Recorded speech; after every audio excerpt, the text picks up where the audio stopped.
Good morning, everyone. Well, when I say everyone, 20 people. This is Lester Hughes. I'm driving the camera and the microphone at the moment. If you could let me know if the audio is working. I can see the vision on my phone, but if someone could just put in chat that they can hear me and they can hear sounds on the court, that'd be great. Thanks.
Okay, so 1-0 to Robert. The guys are not using scoring clips. We have a scoreboard, but I'll try and keep up with the score and let you know what it is as we go along.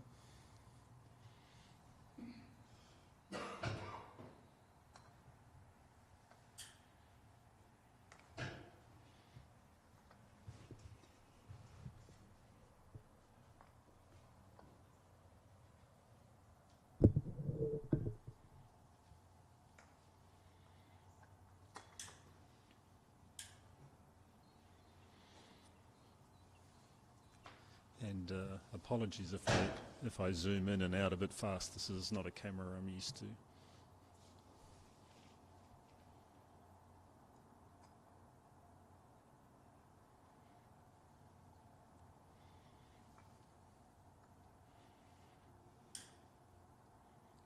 So as you can see, as Robert lines this shot up, we've got a beautiful morning here in Canley.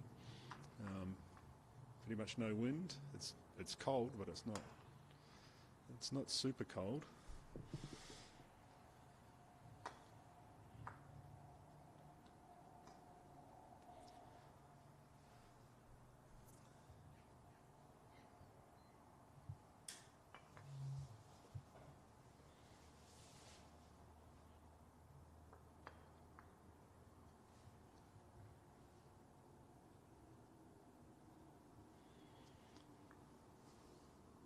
So on the way to the final, Robert has won all of his games in the block and the knockout.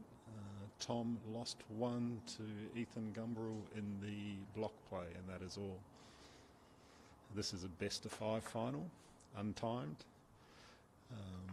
And so hopefully we'll get a really competitive match.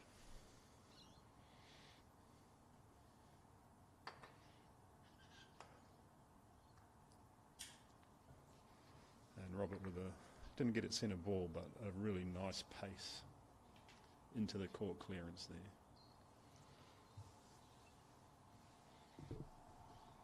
Ethan's agent just rang to say he ran 2 hoops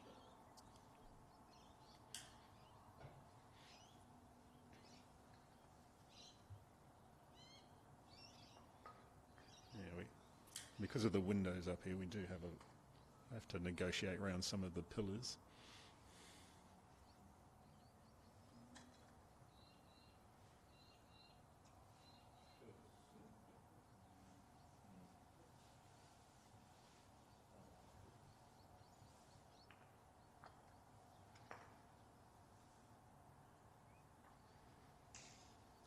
It'll be interesting to see what Robert does here. It looks like he's going to try and hit. He's thinking. I was thinking he might be just trying to hit black onto red.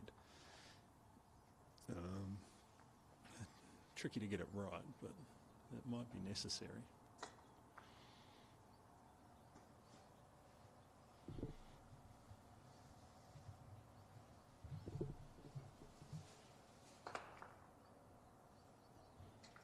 Yep, I think that's what he tried. It just didn't come off.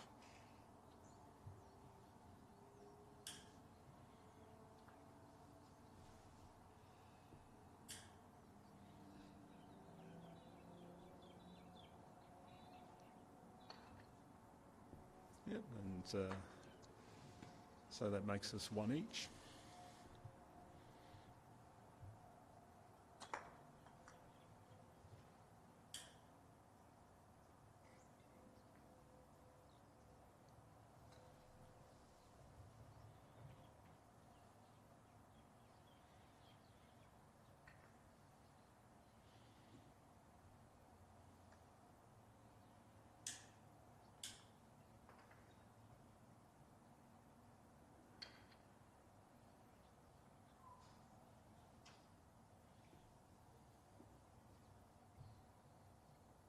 And as you can see, there are lots of consolation events running on other courts this morning. And hopefully when some of them finish, we will have some much more interesting commentators to come and take over from me.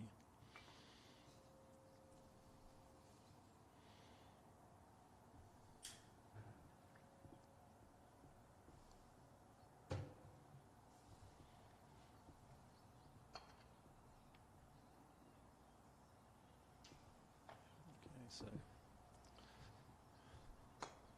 uncharacteristically for Tom there, he's had 2 misses at black. Would normally back him to get one of those.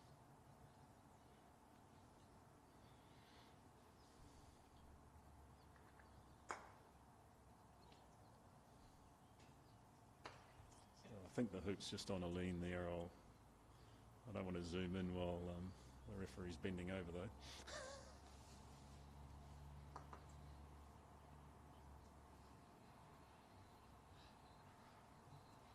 So it will be interesting to see whether Robert does a controlled run of this hoop or whether he just tries to get it through down the other end.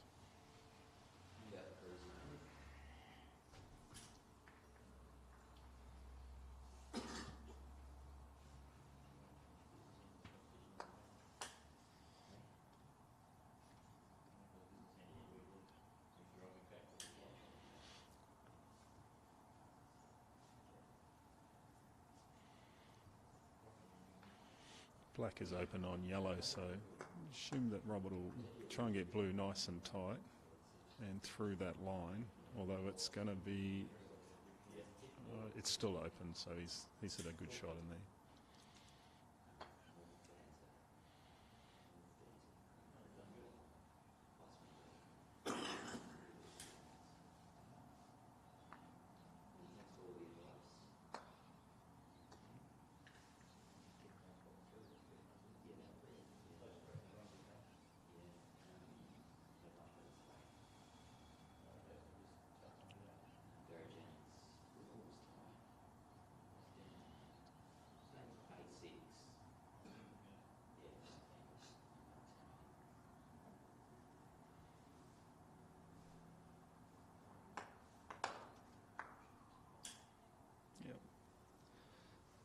As you can see, we've got the courts are quite bumpy at the moment, so we do get a few balls that, even though they hit almost centre, they tend to bounce over the top and carry on.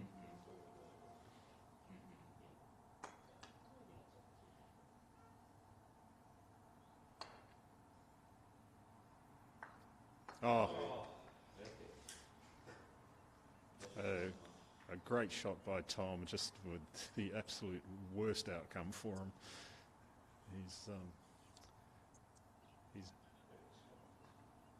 He's managed to peel blue through without even touching the sides. I'd suggest he couldn't do that if he tried.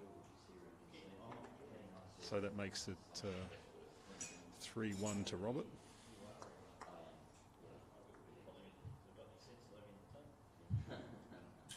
And Robert's got a ball right in tight.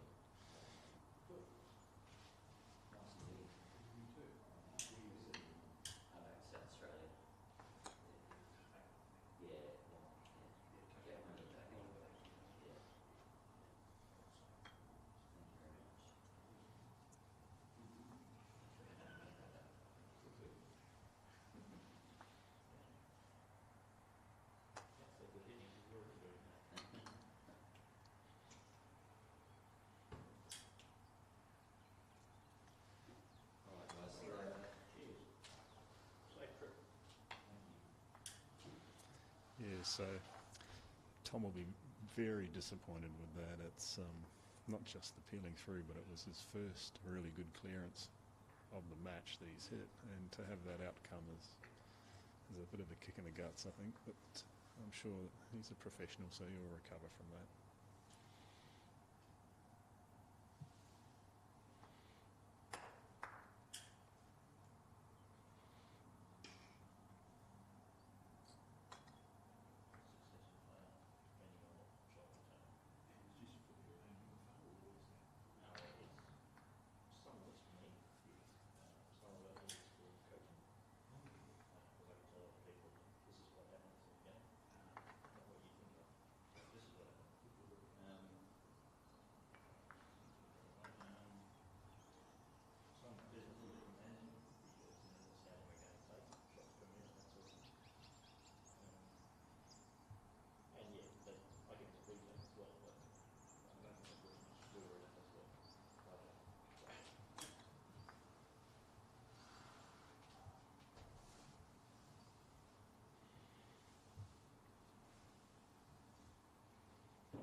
great shot from Tom.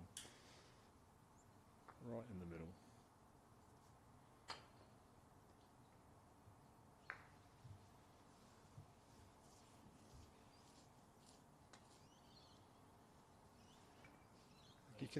You can be 3-1 down without it having major consequences. Because if you can run hoop 5, you're most likely to be good, have good position down at hoop 6. So you can get back to even quite quickly.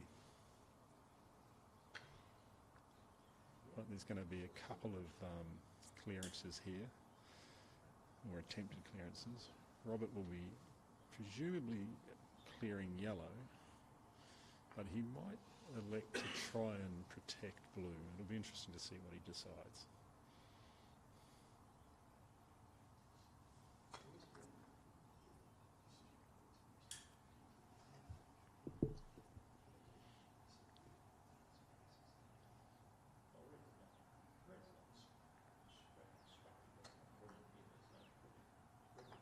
Well, he's gone for a different option again, which is to get between red and the hoop. And Robert thinks of that because he can do it that well. Not on my radar at all.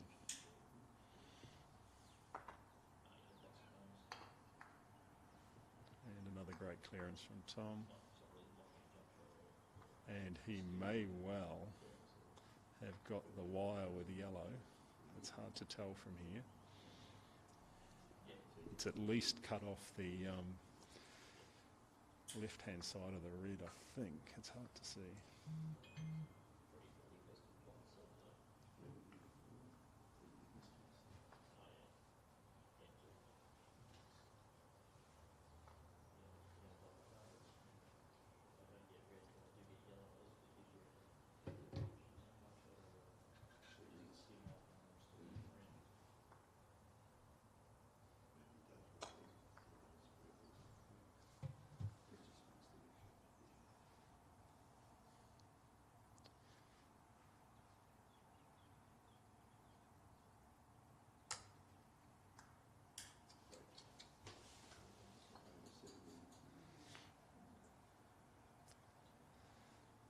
So someone's just asked me to put the score in chat, in the chat section.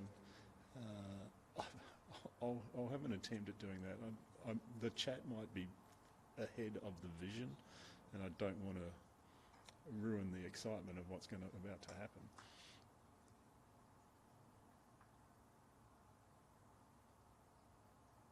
So the score is currently 3-1. And that's a useful nick from Tom.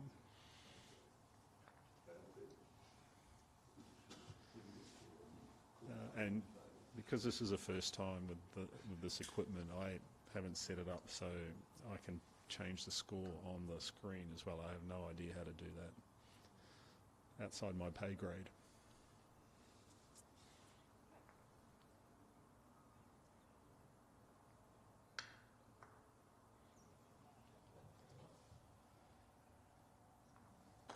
So Tom not happy with that one. He expects to get those ones in the middle.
Yeah, Robert very clearly not trying for position off those hoop runs, just making sure he gets them, and happy to go down to the far boundary even on hoop 6.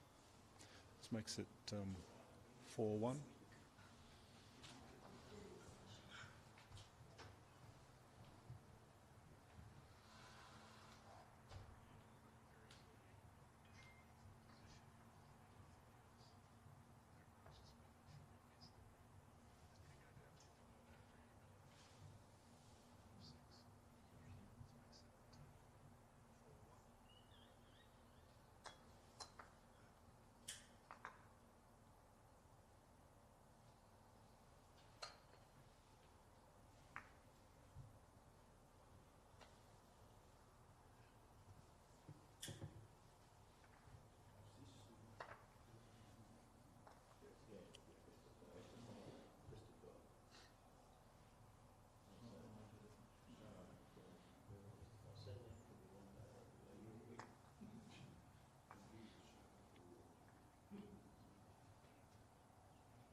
So Tom electing to hit black away, but this does mean he doesn't really have a ball in the scoring position. Yellow looks 45 degrees. I'm sure Tom can run that, but the hoops are pretty tight and a bit firmer in the ground today. So interesting if Robert elects to attack that. He might not even be able to see it. It's wide, Marty's told me. So he'll just be placing this in somewhere.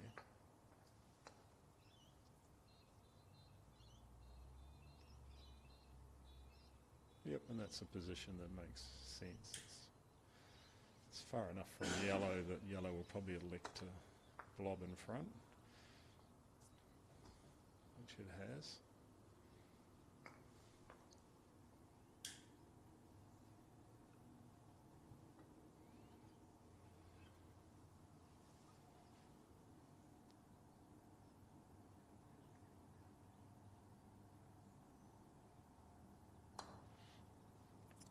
And Robert playing in here, probably looking a little bit for a block between yellow and black, between red and black, but more thinking about scoring position, and Tom conservatively taking blue. Yeah, a great shot. Yep. And an extra blue on the court from Greg Fletcher on court 2, playing Stephen Morgan.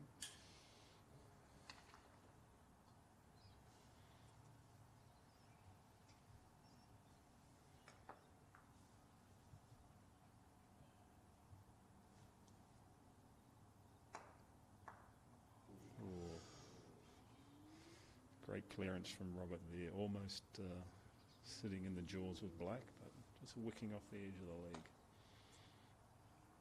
But this does set up Tom quite nicely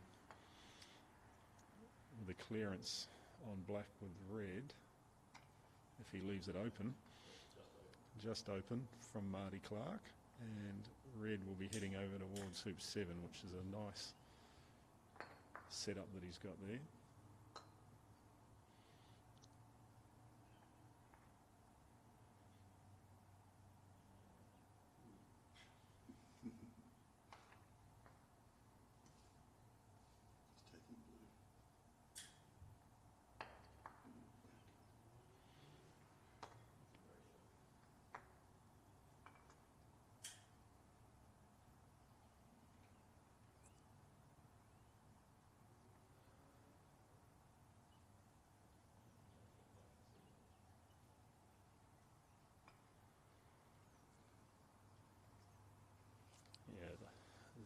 I think Robert can look at that all day long. I don't think he's got anything of yellow.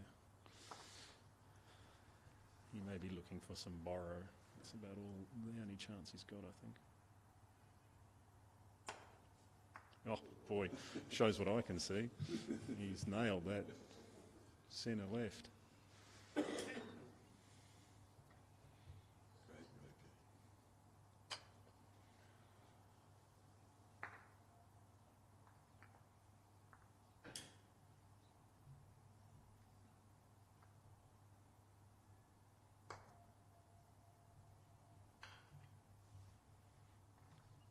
Oh, and a fabulous return roquet from Tom there. Not only hitting it, but also staying within 5 yards, 6 yards of the hoop, so maintaining the advantage.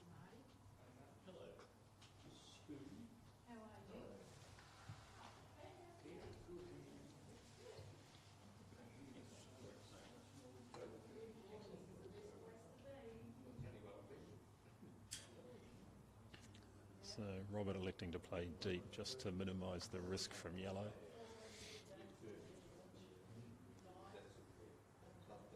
And Tom getting what looks like a really good position with red between blue and the hoop.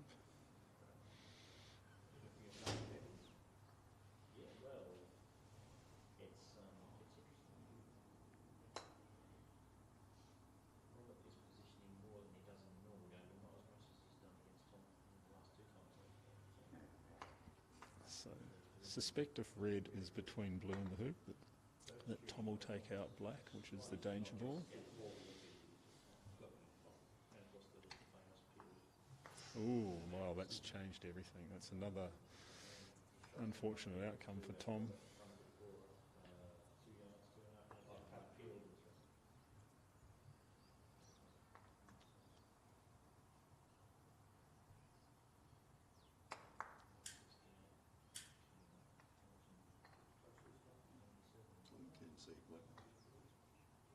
Yep. Black is still open to red. He'll need another one of these nice centre ball clearances. It's bobbling along, and that's pretty useful.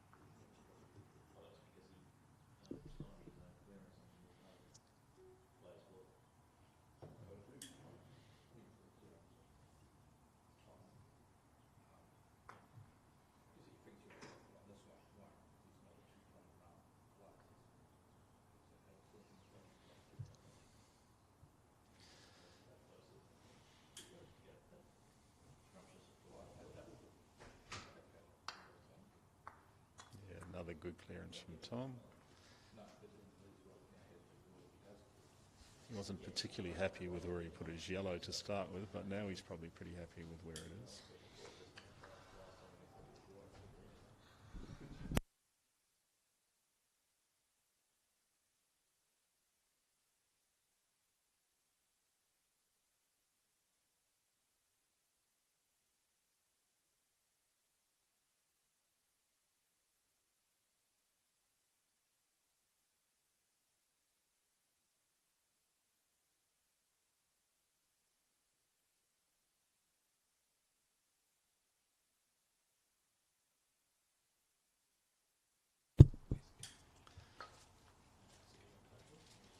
So it's been a really good exchange here at hoop 6, and Tom looks like he's going to get the better of it here. Yep, nice hoop run. Tom moves on to 2, Robert on 4, and we're heading across to the turn hoop, hoop 7. One back for those that play the other game.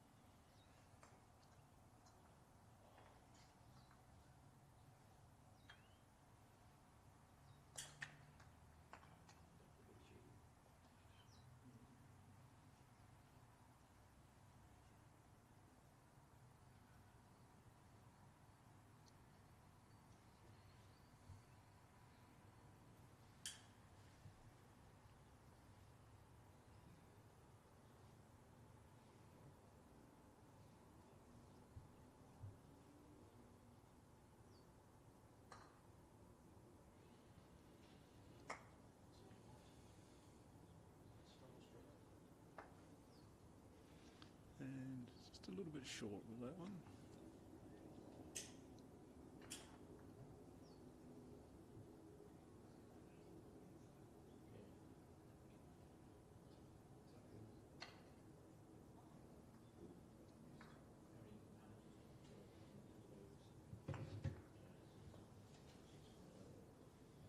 Even the ones that he's that run the distance at 6 6. So that one is what 75 and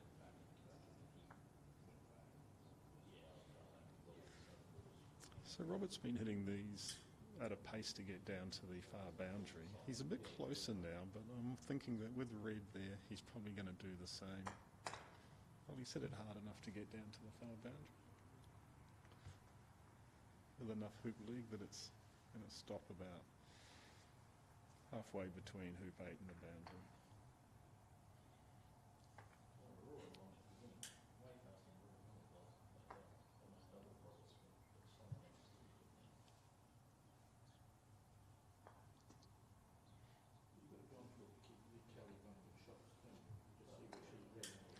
So the score's now 5-2 to Robert.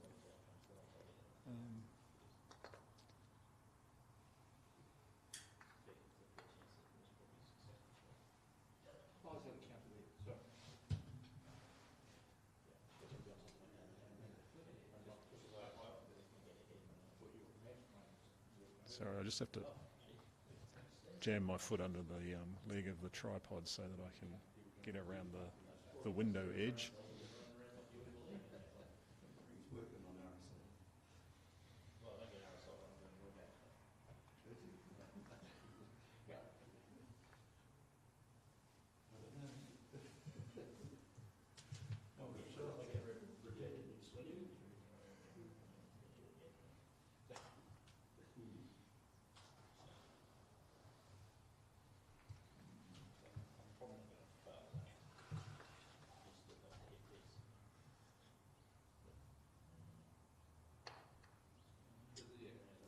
You can see by Tom's body language there that he expects to hit those in the middle. He's probably very keen on hitting it in the middle so that yellow could potentially promote it up on its next turn.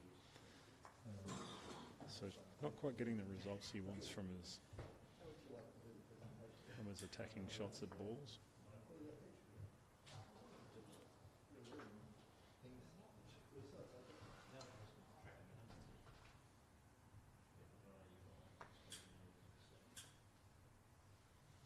So it'll be interesting to see whether he decides to clear that black now or just play in. Looks like he's clearing black. Yep. But that does leave yellow very vulnerable to black hitting it on its next turn.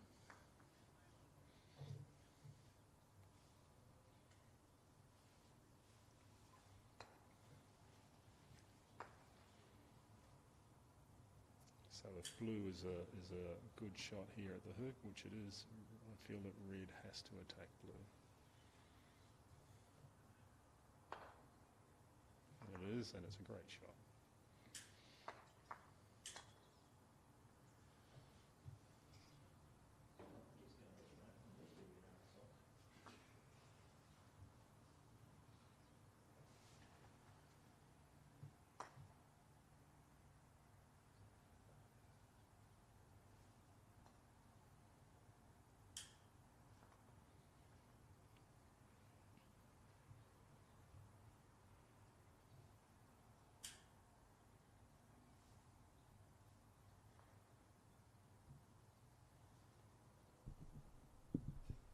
Again, Tom's he's not quite in the zone yet.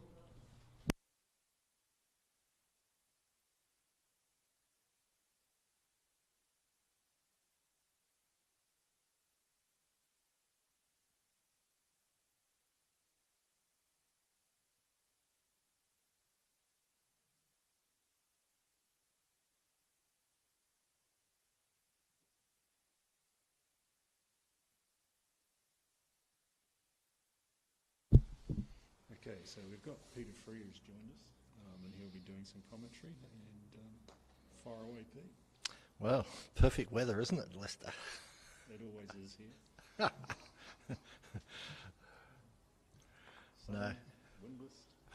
I must admit we had 4 inches on the opening day of the New South Wales men's, and that was pretty miserable. It was cold too. So I thought of Canlay. A lot of good clearing going on here. Only nicked. No.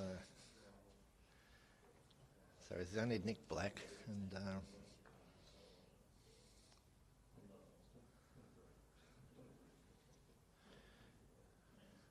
it's interesting. Some of these guys. Yep. Clears yellow past the hoop, sacrifices black. So you're just bringing your yellow in here, Pete? Inside blue, you think? Definitely. There's no point in chasing blue out there. But here comes another blue. Yeah, I've got blue back again. Greg Fletcher wishing he was playing in the final, just keeping his ball on the court. Now, it's an interesting thing. If you're setting, there's a ball beside the hoop that can't run it, and you're coming in, how far out you go. So most players, you can come in about 6 to 10 feet, depending on whether they're hitters or blockers. So if blue's open on the hoop, what do you think Robert will do? I think he'd go for the hoop because he's got the chance to clear yellow with black, but I don't think he's open.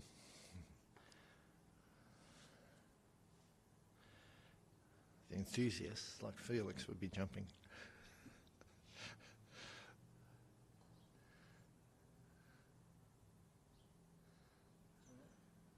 I don't know if that's what I would have thought he would do. No, because this is well within Tom's clearing range. He's on the sideline, but it's still only an 8-yarder.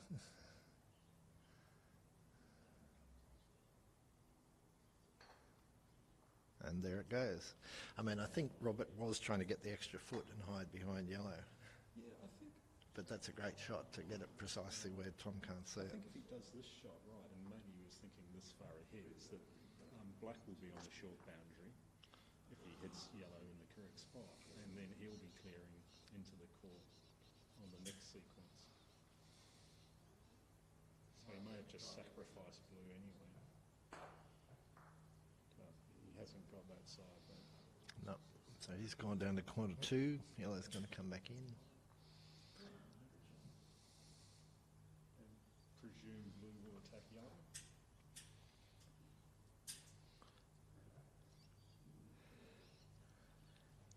Yeah, it's each way, isn't it? Yellow's at a bit of an angle, although for a player like Tom, that's probably safe enough.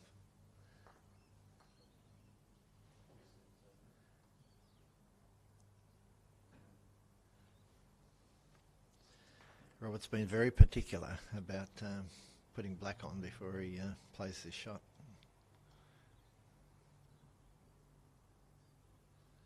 Kevin Beard obliges.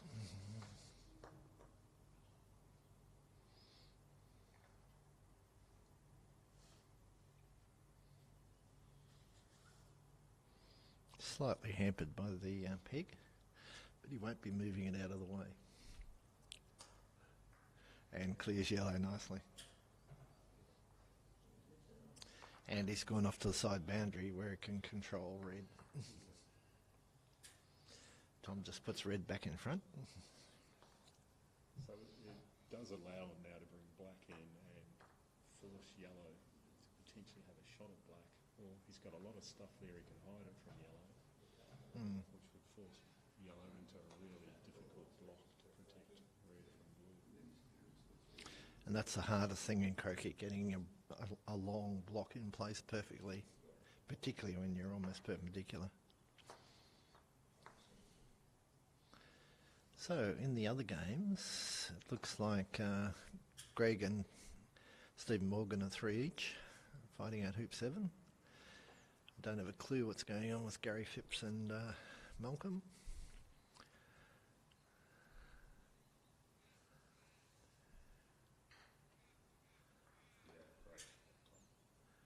Yeah, actually, down there, I'd say Gary might be 3-2 up.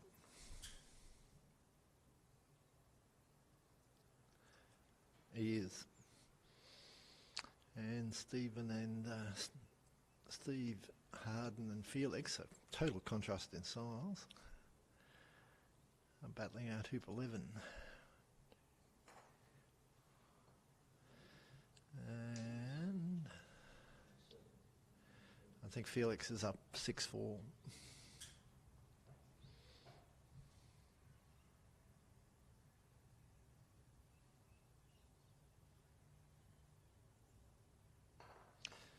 Tom runs hoop 8, goes to 3-5.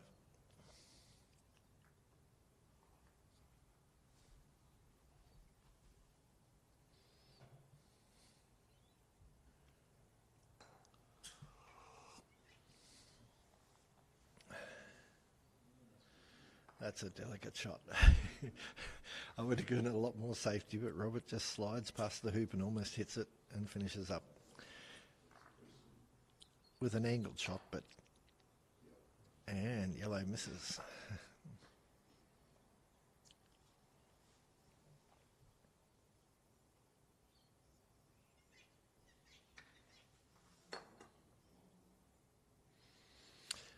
And Greg Fletcher runs a really nice hoop from an angle, goes 4-3 up.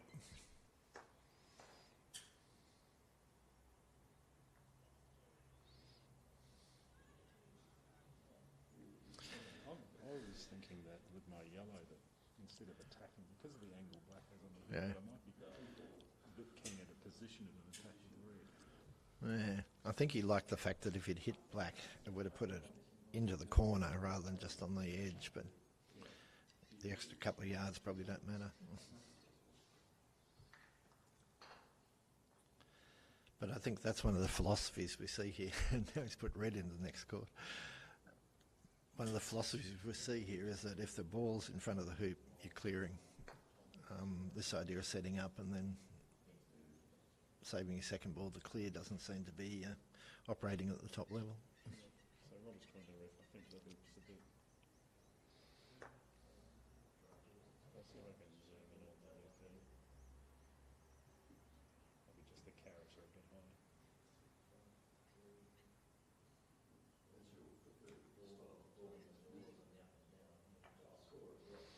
I have to admit, some of the hoops are slightly screwed round. And if you draws the ball, instead of looking at the next hoop, you're actually looking a bit one side or the other. Yeah. But in this case, you're not allowed to reset the hoop to square it up. You have to play it as it is. If you reset, you have to move the ball, so there's no advantage. Oh, is that a rule, is it? That's a rule.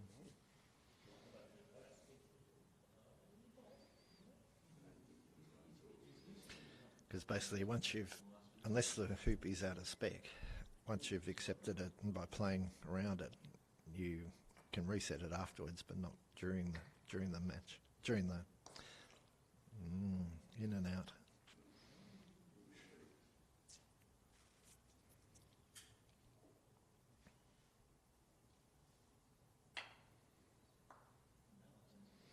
A half-pace clearance, but only hits half ball.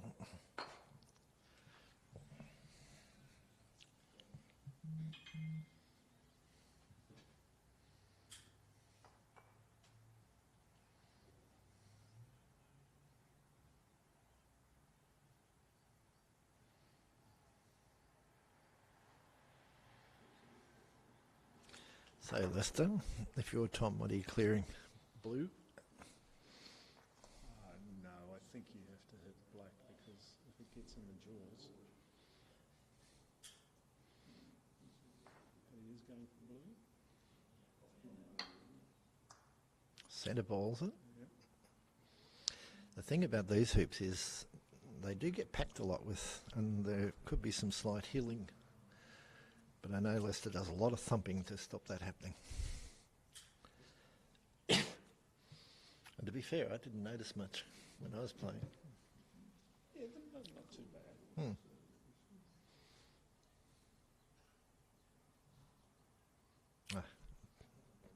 Draws it nicely.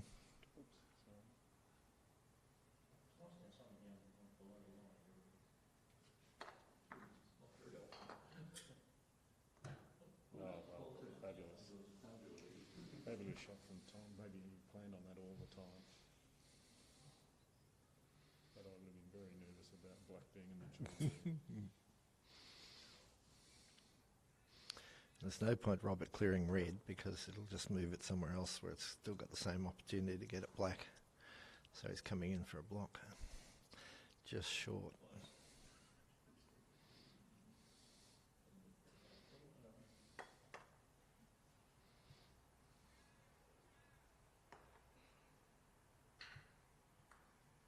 Oh, almost followed it. Cleared black but almost followed red through the hoop. In New South Wales, we talk about that as forking, but we're thinking we need a better word because it's subject to mispronunciation. Yeah, when you're not just clearing, but you're trying to put your ball, the striker's ball, into the hoop or through.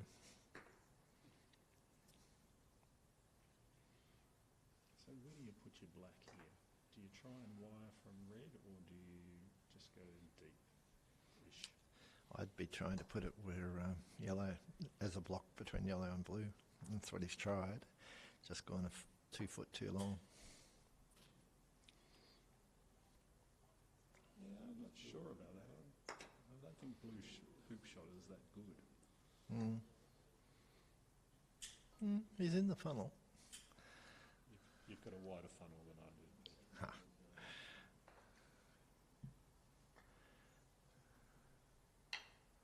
Whoops. Delicate shot. Definitely don't like blue's hoop shot now. No. But I think you can just tickle black up where red can't see it. Or forget about that and just put blue. I think if you can get them both straight, I don't mind if black's open on red if they're both straightish.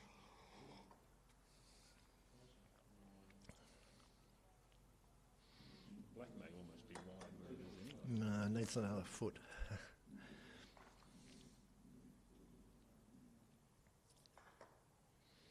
think he's going to try and get both of them straightish.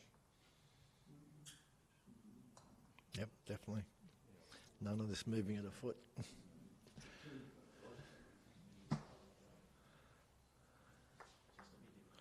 And so the big advantage here is that black's only going back to the board. Oh, that was a nice cut.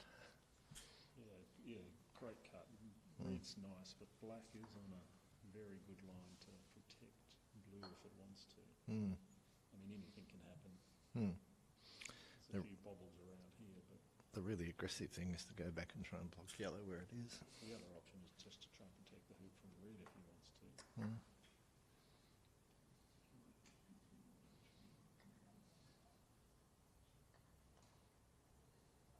I think that's where he's heading. No, he's Not well high short. enough. So I think blue's just open on the hoop. But Tom's down here having a good look. But he's not telling us what he's concluded. Yeah, I feel like blue's open.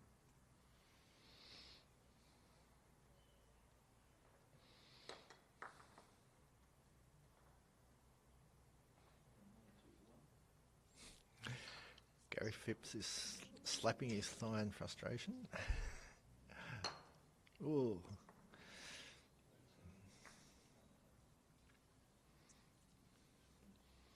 Greg misses a clearance with his blue, perhaps after a ball thumped into the So we're going to see pipe behind him. we're going to see a nudge with blue to put black between red and the hoop. Leaving them both and scoring again.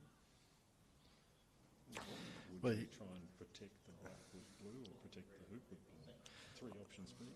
I'd be jawsing. The really clever shot is you hit black so that it goes halfway to the hoop and blue comes off on the right so that it protects black from. Yeah, I think that's. But you got to cover both black and the hoop. So getting that right is very. I think nudging black into red's line and blue being straightish is still pretty handy. I think that's what he's going to try. No, he's coming off this side Yeah, no, it's just gone for a straight block. and failed.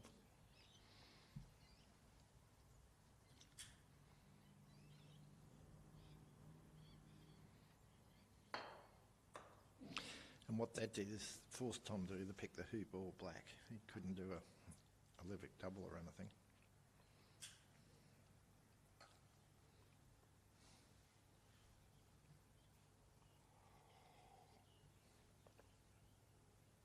So Felix has won the first of his match with Steve Harden, 7-5.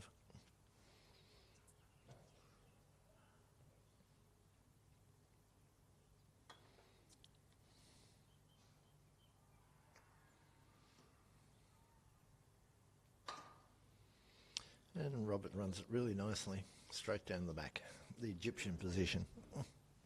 Yep, 6-3 we were at. Yep.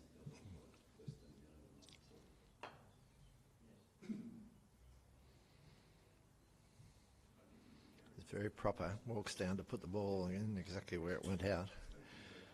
Tom doesn't bother waiting, he just... Tom's not happy with that shot. No, he's put it well wide. Black can see it easily. And that's the point of the Egyptian position. Black's a clearing ball.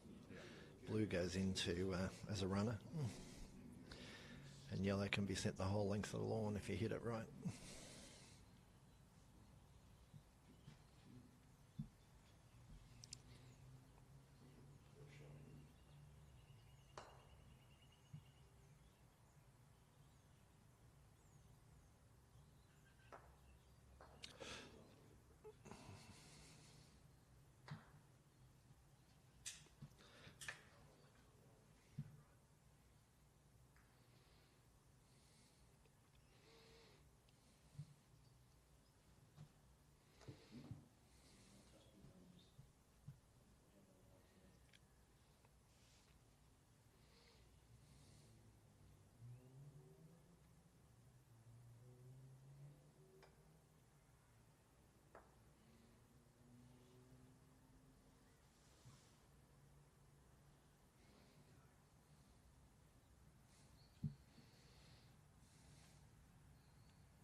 Oh.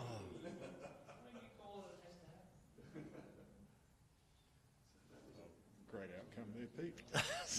Superb. He was planning for that. I don't think so, but you never know. We've not even got the wire here. I mean, I'm big on positive visualisation these days, even if I can't pronounce it. And so I do like to picture what's going to happen, and sometimes I get optimistic. And so you're thinking not just clearing yellow, but maybe going somewhere good. Whereas Marty's claiming credit for having called it. Yep.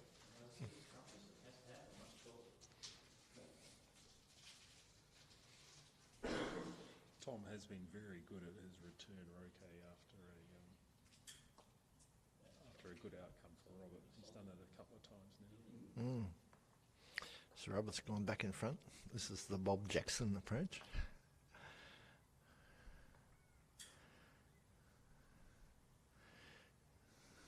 Sorry, whose approach? Bob Jackson was a New Zealand player who was famous in his later years. He'd just put the ball a foot in front of the hoop. You'd hit it, he'd put it back a foot in front of the hoop until you missed. Yeah. Then he'd run it. So Bob's been attributed with putting the ball in front? No, he was just really good at it. He was the guy he was an AC player, you know, one of the top players in the world back in the day. And he used to come home from work and he had a strip of lawn that was about 10 yards long, and he had a strip of black leather down the edge of the wooden garage, and he'd hit it 100 times in a row. If he missed, he'd restart. And until he hit it 100 times in a row, he wouldn't go in for tea. So he was renowned for his roqueing. And potentially being quite skinny. I ran into him at Southport playing doubles with his wife Mary, and Bob would say, "Do this," and Mary would say, No, I want to do that. Oh, Blues just come off the rebounded off the backboard in Greg's game and moved. Game 1 to Robert. Yep. While Pete's talking to you about something you can't see. Yes. But the rebound off the back wall just moved both balls from in front of the hoop, so it's a bit of a disaster. And now they're having to have a discussion about exactly where it was. Anyway, Mary would do her own thing, so Bob would just turn and stare out to sea. And then you'd hear, ooh, ooh, ooh. That didn't go well. Then you'd just stare out to sea until someone said, it's your turn, Bob.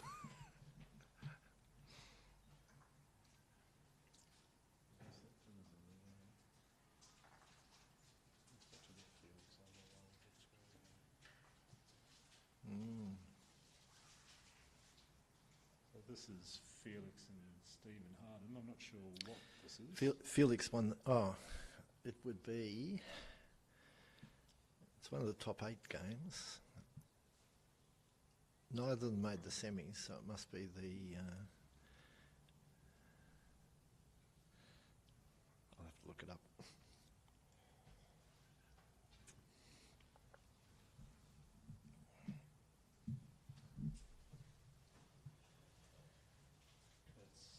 It's 7 versus 8. Well, playing for 7 or 8. And Felix on the first 7-5. Now they're on the second. And Felix clears the length of the lawn.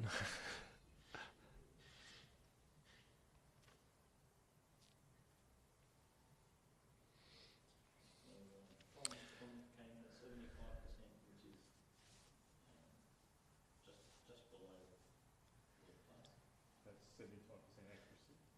75% accuracy, and Robert came at 87.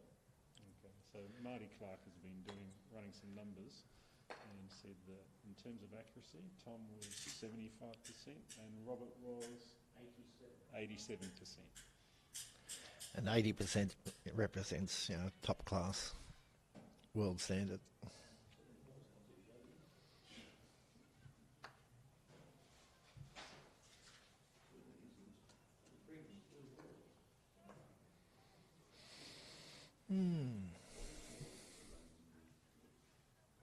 So Steve Harden's done particularly well for somebody who plays at a club that's no longer affiliated, can't get anyone to practice or play against. So lives up at Tamworth, still working. So he turns up down here and plays the lights out.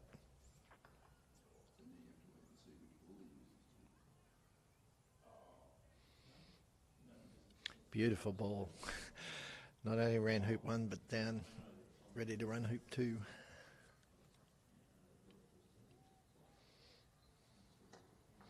Felix is in his lucky shorts.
So Tom and Robert are resuming.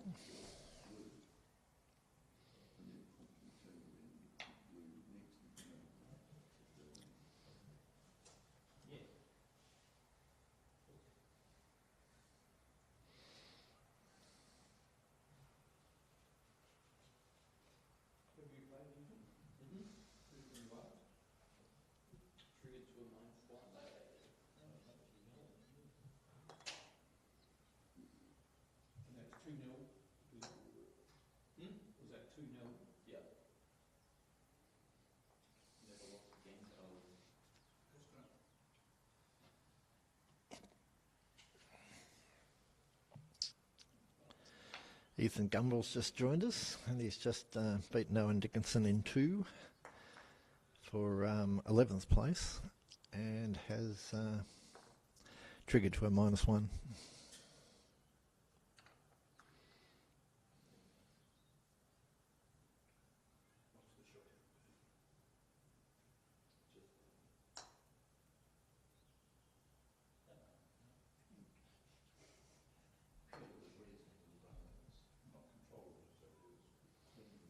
So, Lester, would you have been clearing red then? Yeah, I probably would have had a crack at it.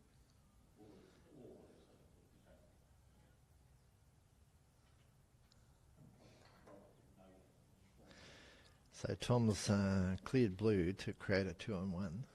Black doesn't have a great hoop shot. He has to clear yellow because yellow does have a reasonable shot. If he can keep black west and south of red, then he's come off a little bit. But the danger here is that yellow comes back into a good hoop running position.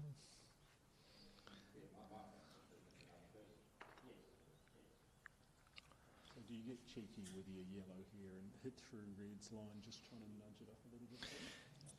I wouldn't. I'm not good enough. I'd be making sure I'm aiming about a yard, 4 feet left. But it looks like Tom is. And just misses. He's still in the V.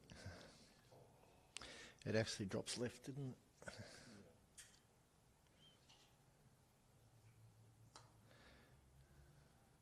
Robert's coming in deep.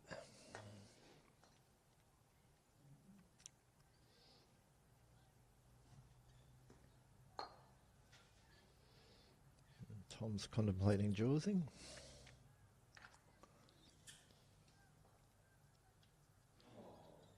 I couldn't see, but it looks like it bounced off the leg. Across the face. So there may be some healing of that one. He didn't hit the leg. I think so. No.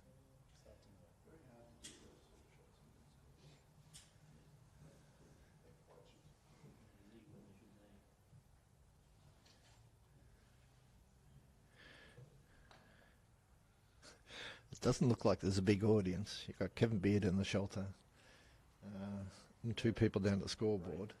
But there's, Chapman and Richard Park sitting the scoreboard. but there are more people both here on the balcony and inside watching with great interest.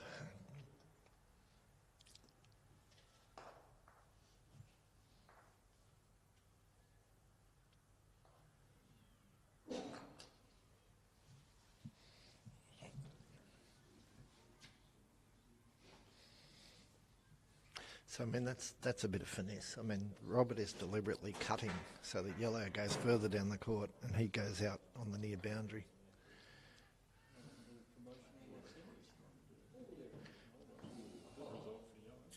Yeah. I mean, I think blue can see the hoop.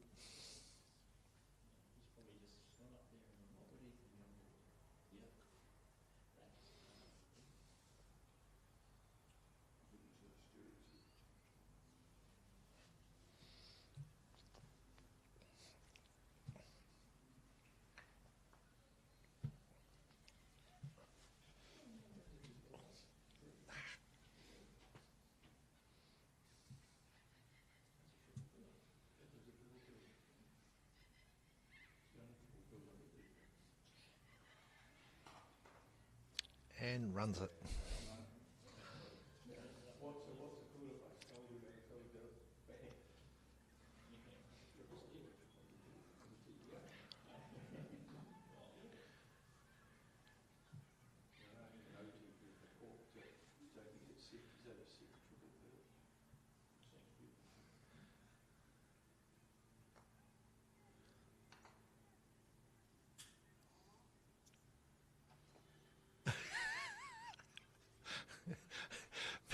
Felix just missed a shot at hoop 3 and put a ball straight into where Jim Clement was sitting, and he wasn't expecting it.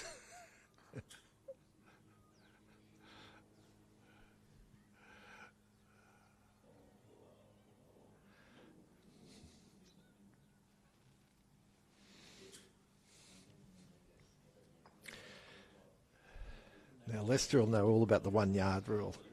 If you're What was that, Pete? the 1 yard rule, if your partner ball can run the hoop, don't put your other ball within a yard of it.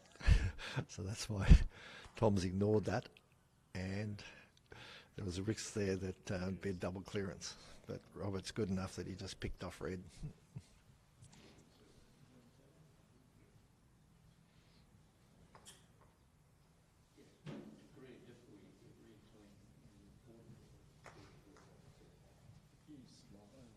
Move the microphone into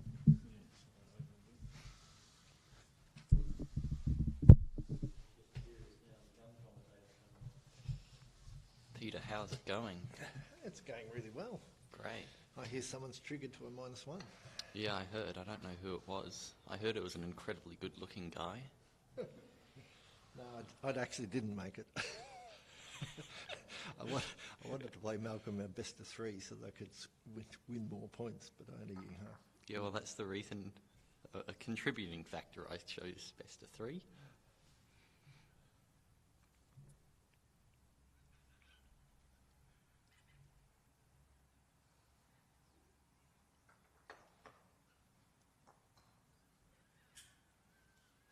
Yeah, so Robert's just coming in and going a bit long. Oh.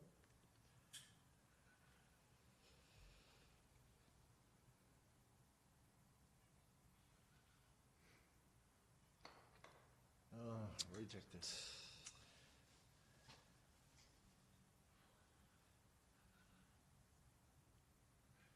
You know, Black's protected from red, yeah. so yellow's history. Yellow's going to be sent all the way to corner 4, so Robert's just got to position this, hope that red misses. Probably Robert being Robert, he's going to try to get a wire on yellow, or with yellow on blue. So it's interesting. They don't muck around trying to get, blue 2 foot further across off the centre line. They just put the balls right in front. Yeah. So now there's no point in exactly putting yellow anywhere. The main Well, thing it's here is just to put black the black in front. Yeah.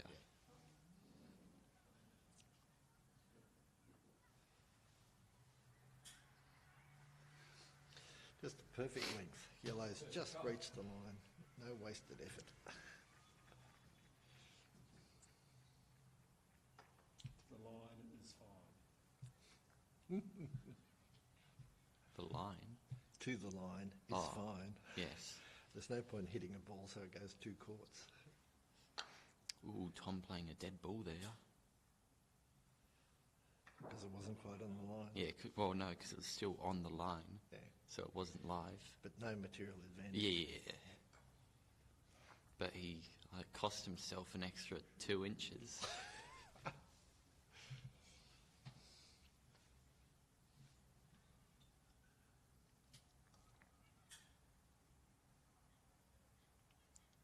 So what, Robert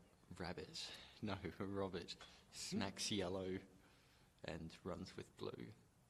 Yep. Tom's having Or just runs with black.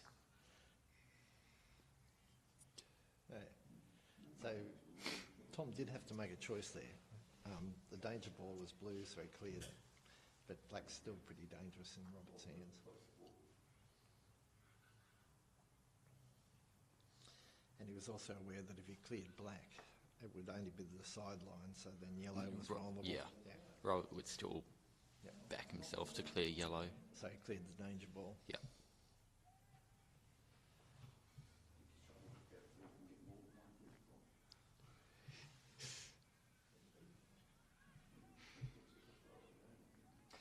Felix put a hard ball into Jim down there. Oh. Another rejection.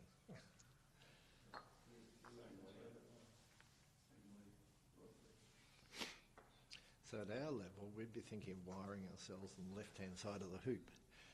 But I think Tom's just... No. Maybe at your level. That's what he's done. I don't think that's your level, though, Pete. No. I think it's a higher level. Yeah. Oh. No, I thought he was going to do something even a higher level thing. I'd have sat that yellow ball about at the 45 degrees, or just cleared black. Wait, now I forgot where yellow was. It wasn't runnable, but it was about another yard to the right of blue. Yeah, so you could just do a mid-pace clearance on black and try to swing yourself in front of the hoop. Yeah, the advantage of that is then blue can come in fairly safely because Yeah. yellow will be on the border. But I mean, yellow. Well, trying No, to get no. a wide position. No, I'm saying if you can Yeah. hit yellow and just have it swing in front of the hoop. So it doesn't need to have much power on it at all. Just a little nudge, and that's more to give yourself position and open black up for red. Then red can give black a good old spank. But this is the same thing. If black just goes in, then Tom's got the same problem. Does he clear the danger ball? Which he will. Yep. And that leaves blue with a shot. Looks to be really smacking it. Yeah. I'd have gone pace off there, try to leave that yellow ball in front. I mean, Robert is a good jumper, but I mean, you'll make it somewhat more difficult. And you get to see a jump shot, so it's a win-win. So Robert's eyeing off the fact that yellow's legal, but I don't think it's a factor. Yeah, yellow's going to go in front of hoop 3 no matter where. Yeah. Although it will be a clearing ball. If blue runs, red goes in, then yellow's a clearing ball. But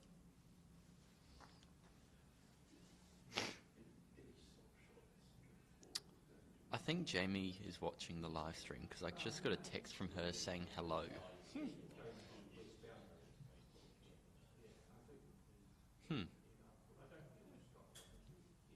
I agree, Ethan. I mean, clearly he doesn't like that yellow ball being over there, but really, no, I think also he's just had one rejection, and I think he was wanting to get control of the hoop more than yellow. yeah, well, red will just come in close. Yeah, but I mean that's easy clearing range for Robert. So he puts black in, sees what yellow can do.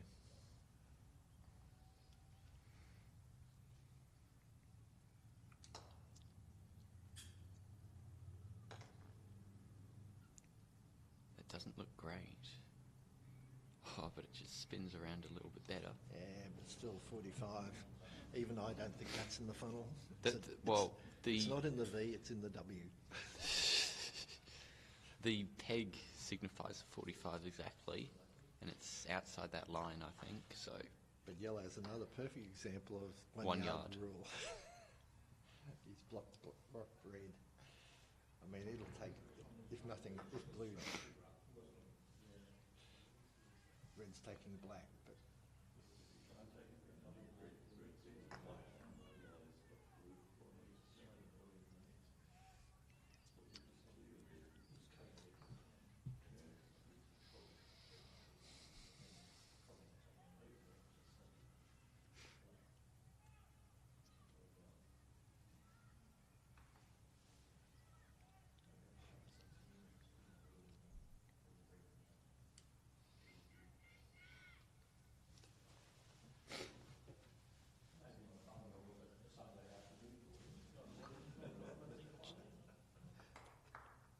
whack.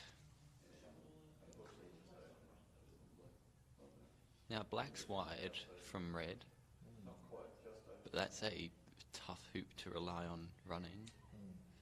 Yeah, I was just going to ask, you think he was pondering the whole situation for a while? I'm surprised he's even looking at, well, I think maybe he can just see. No. I think Well, he's committed himself to running the hoop black. Jumping. I find if I'm on the edge of the funnel, it's better to jump than to stay on the ground. But I think He's shooting for something. Tom can see red, black. Oh, Great. Well, apparently Mark could see that it was open. And they've got a better angle down there. Yeah. I just figured it must be open, or he wouldn't have been looking so carefully at black.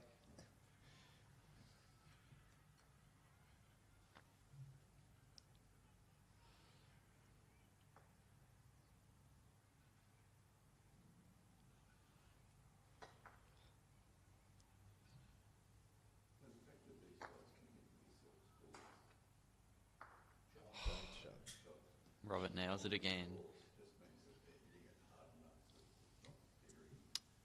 It's almost boring watching people play Roberts because you just watch them get smacked just one time after another.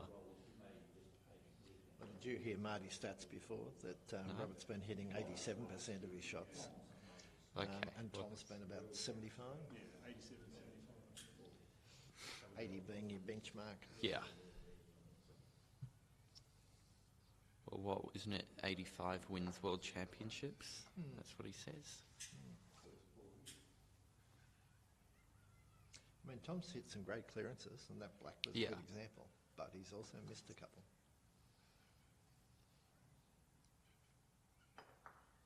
And you miss something against Robert, it's going to not end well. Do you think black's open on yellow? Yes. Yeah. No. I think black's open on yellow, but I'm not sure that yellow's open on blue.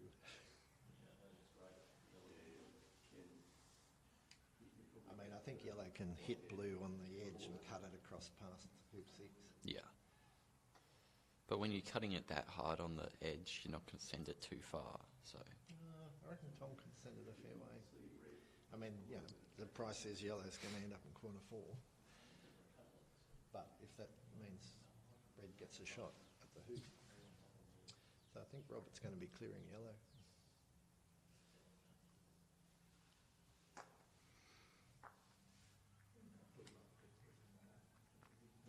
I mean, the alternative is clear red. No, we'll it's just set gone up. in. I think he might have been trying to either nudge red a fraction or sit on it. I don't think you'd miss by that much. And I mean, I say that much, but really it's not. Oh, it's not all that much. But that's a good shot. Didn't think he was that open. So now will we see Robert miss something for once? Will we? 87%. I mean, that's 1 in 10. Yeah. But this is like a 1 in 10 shot. Well, for some players. It's probably I'd say it's more like 50-50 for Robert. I'd say 2 out of 3.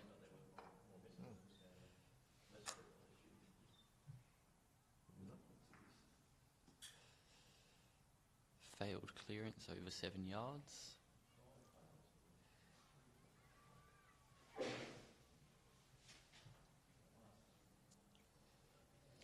We've got the obligatory tap of the hoop.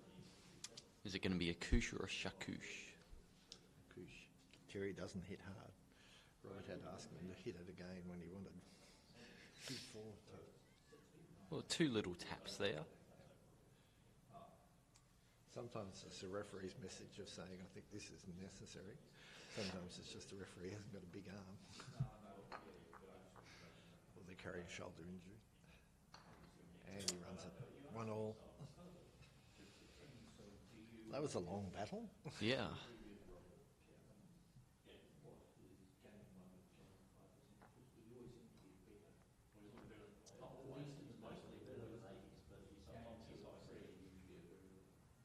No, perfect first ball then. Would you not prefer it to be a bit straighter? No, I quite like being past the centre line. Yeah? Yeah, it just means it's an extra bit so that if someone tries to clear me, they're more likely to nick it rather than hit it centre ball.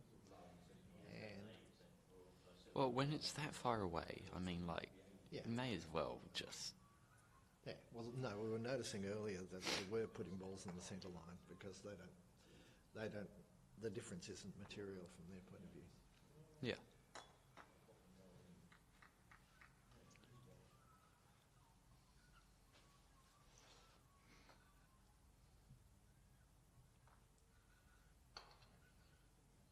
Shot. Great shot.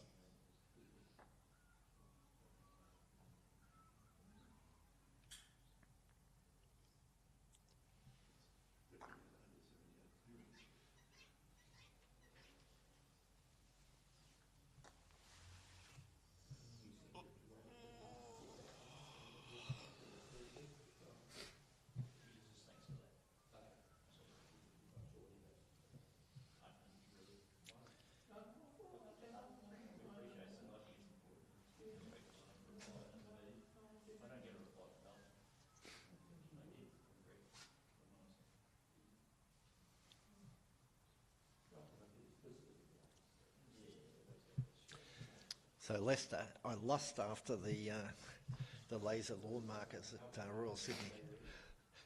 I was looking at this complicated thing on the corner of a court, trying to work out what all the mirrors were about, and then I realised there was a red dot, and then a laser beam going back to this machine crawling along, laying a perfect white line. So if you've got the money, you can get really good gear. Now that you mention it, I can see the lines are a bit... No, that's a figment of your imagination. I was being delicate and just skirting around the topic. The courts are perfectly flat and the lines are dead straight even. You play them as you find them. Yeah.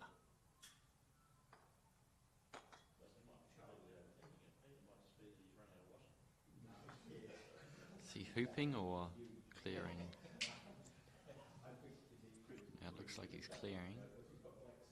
Or maybe he's hooping. Who knows?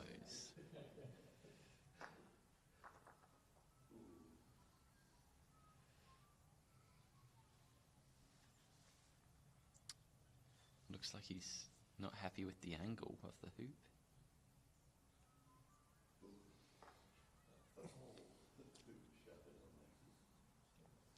So for those watching who can't see the scoreboard, Roberts won the first game 7-3 and they're currently 1-1 in the second.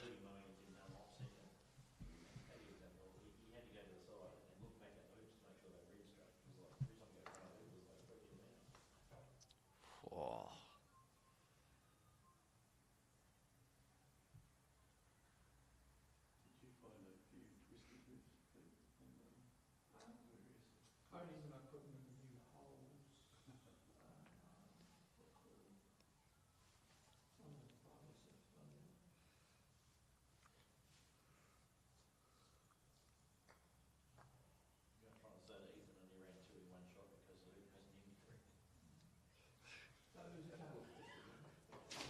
Pure talent.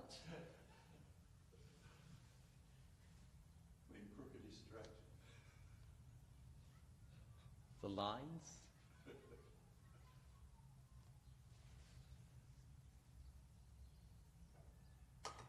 Oh, what a shot. Is that going to go for two? That goes for two. Two hoops in one shot. That is a good shot from Robert.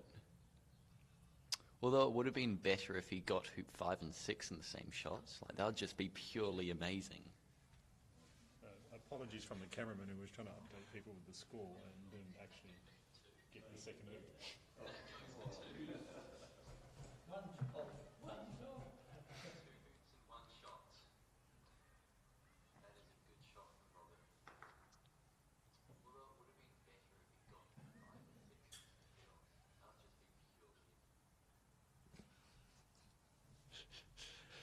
Have we talked about people who've ran 5 and 6 in one shot?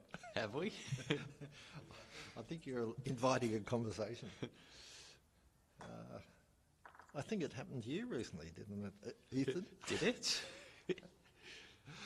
Against Tom in the block. You're the only player who beat Tom. I'm the only person to have beaten Tom in a match so far. Do you know, I wouldn't mind Tom winning this final again, so then I can say that I'm the only person who's beaten Tom in a match again. Yep. Because then it'll just be 2 years in a row. Being a single game. Yes, but it's... Well, that reminds me of my favourite. I was parked in front of hoop 11, and someone tried to clear me and whacked me straight, and I was up 6-4, and someone whacked me straight through hoop 11 and around the peg and through hoop 12. So I've always held out that I won 8-4. I think that is a fair argument.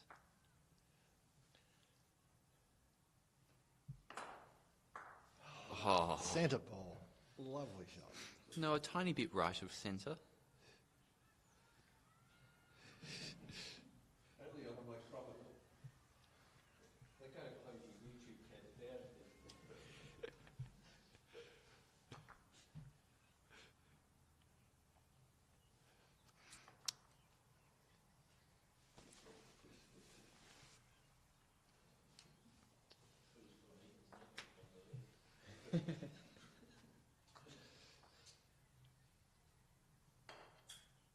That looks good. Great shot. What's that, about a 20-yarder? Yeah, something like that. Yeah, it's well over 7.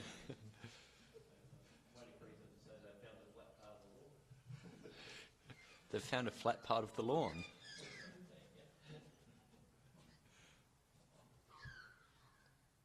I'm surprised Robert's not taking up the offside peg there. Well, he was standing right next to it. Just coming in. I think if you needed to actually Go on, focus. Tom, run this. And then while you're at it, run 6 at the same shot.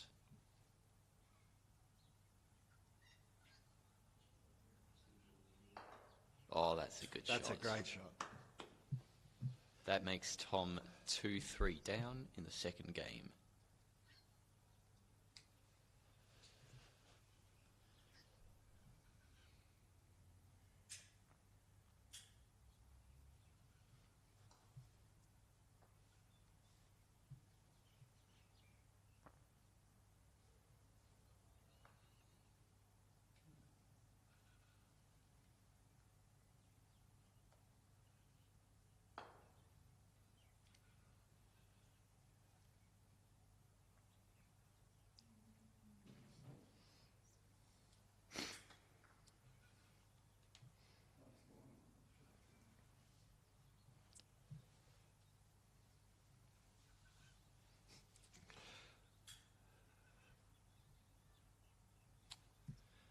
I've just been sidetracked trying to work out if the link to the live broadcast is up on Facebook. But I'm distracted because my memories on Facebook are 5 years ago, being at this very venue, walking out with John Vandertout to play a game. Were they happy memories? I have no idea. It's 5 years ago. Oh, clears blue and almost runs the hoop. But almost isn't good enough. I'm being brutal today.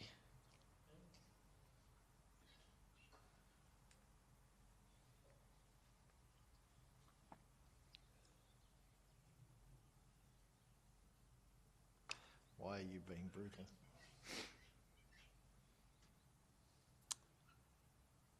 I don't know, I'm just being mean. Just being very, or expecting the absolute best of everyone. And that, it was about time that he missed a shot. Yeah. And he had to get blue. Most of us would have just put blue in thinking red doesn't have a great shot, but you've just Red seen does have a well, good it's shot. a better shot. He's got a better angle than hoop 5. Yeah. You've just seen what he can do. He's not happy. He wants to have it Oh. tapped. Shakush. No, he just wants to... Okay. Well, he might be thinking of setting up some chicanery, like a glance shot across the 7. control. I think even when you are at a high level like Tom is, against Robert, when he just pulls things out of the bag from nowhere, I think you've still just got to just treat every hoop like it's the last shot of the hoop you're going to get. I think yellow's open on black, but he might just play in and clear with red. He's going to clear black. We were talking earlier about how these guys, if there's a ball that can run the hoop, they're going to clear it. Yeah. Well, it's the two rules of the internationally accepted game. Just push your hoop running deeper, further, harder. Clear any ball in front. Exactly.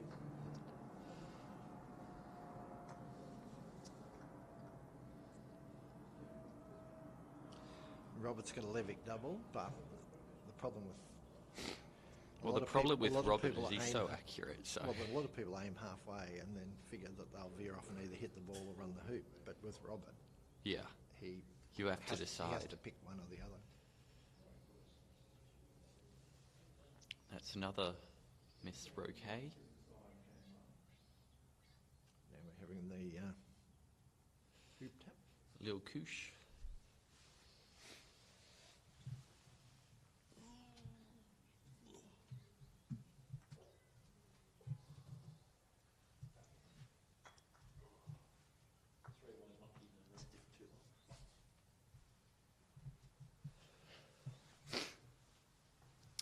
Now Tom with a chance to draw level at 3-all.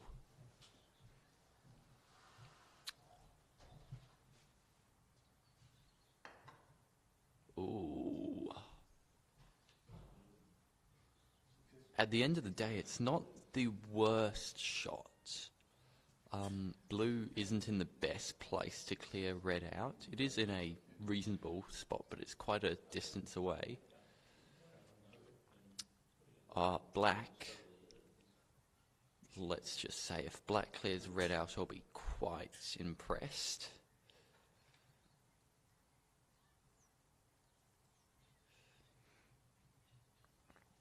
You assume black coming in and then blue having a shot. Yeah, yeah.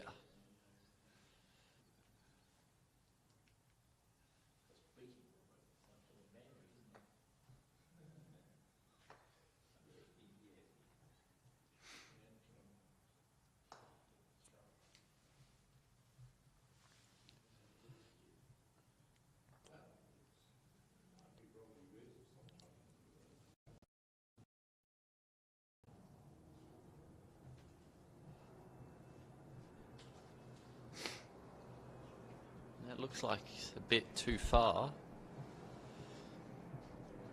Unless he was setting up for a promotion there.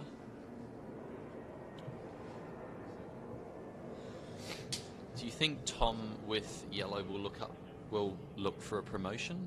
No, I mean, red's still fairly well out of the hoop. Oh, I see. I thought you meant a glance shot, but No.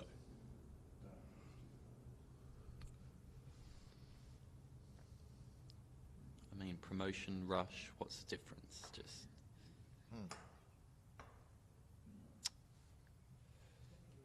rejected from the back of the hoop. Well, technically a rush is a AC term. Promotion is a GC.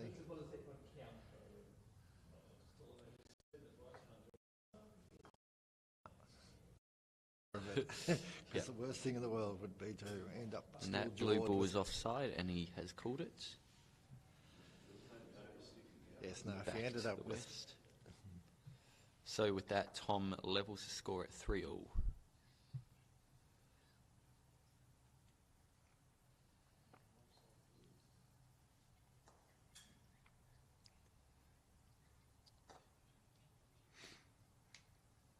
And Robert just putting a ball right in front.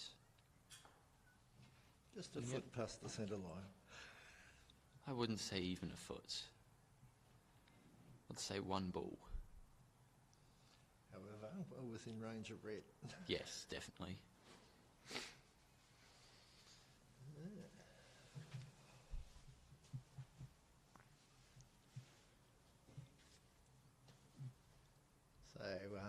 Felix and Steve Harden are packing up. And I'd say Felix is 1 in 2.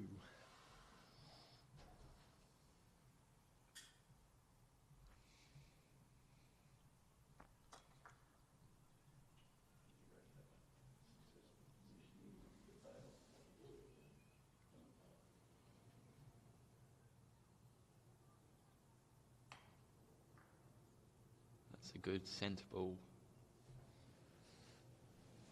He's not looking at you. He doesn't want our praise. What?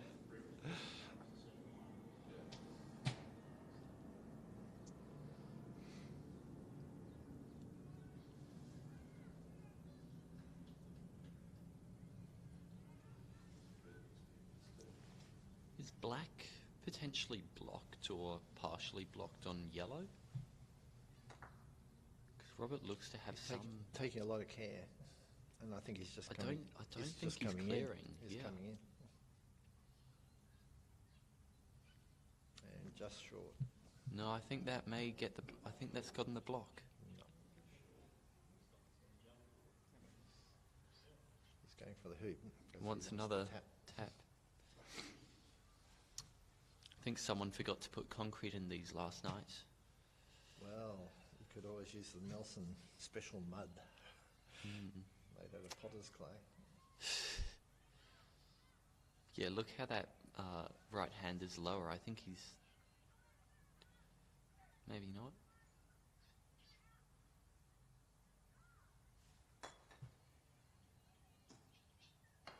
Shots. And puts him up 4-3.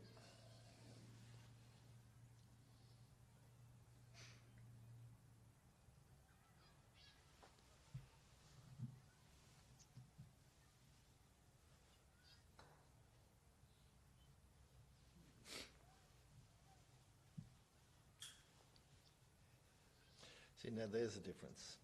I would have been leaving blue back another 10 feet or so. Yeah, same. Yeah.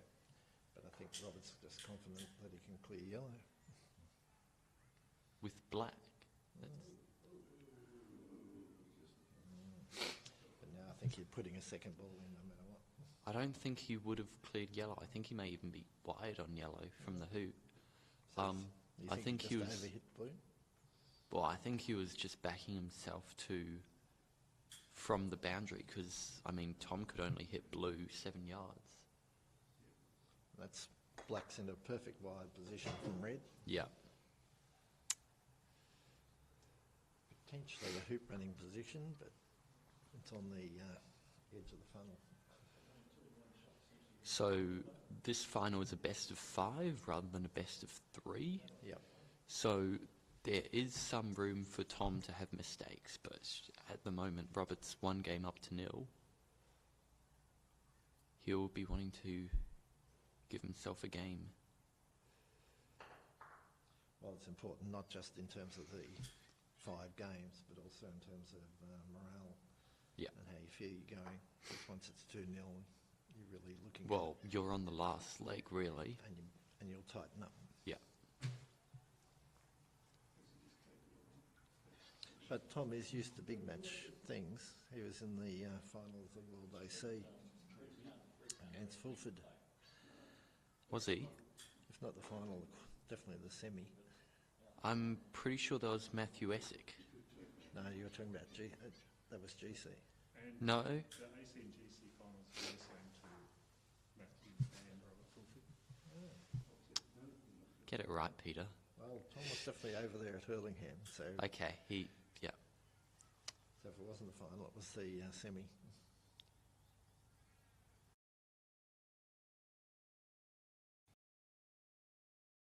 Oh, It was a little bit tentative. I think he may have just been trying to jaws. Which I don't think was ever the right move. Now Tom with a chance to go 5-3 up in game 2. Going up 5-3 is good, because obviously you're closer to 7. But Egyptians have the theory that, well, the idea that they would rather be 3-5 down, going to hoop 9. then 4 all, going to 9, and second ball. And that's because, well, obviously with Egyptians, they run the hoop so hard that they're already down at hoop 10. So that they're already favourites for hoop 10.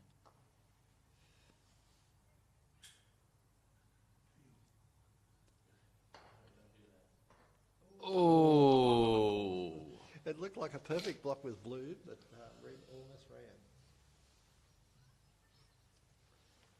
Notice how Tom's hoop rejection on hoop 8 is over past hoop 9. Yeah. So that certainly wasn't a tentative shot. No.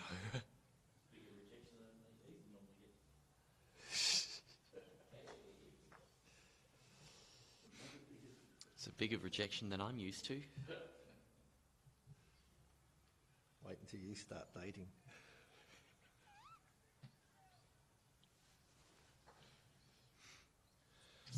What makes you think that I haven't started already? No comment, I don't want to go there. Yeah. Yeah, just put it's a getting the block block. there. Well, I'd have tried to keep black a bit further away, so then there's no, well, there's less chance of a cannon or bombard, whatever you want to call it.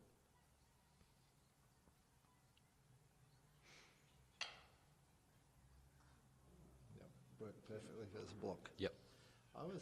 Robert had been very carefully working out what was a wild position from red, and I thought he was either going to hit blue across into it, which Well, that would be didn't pointless. Pointless because of yellow. Yep.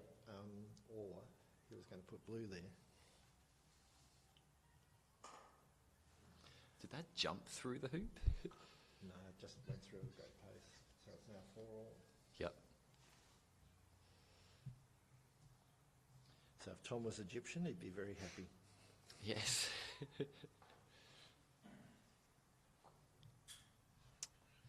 But I've got news for you, Peter.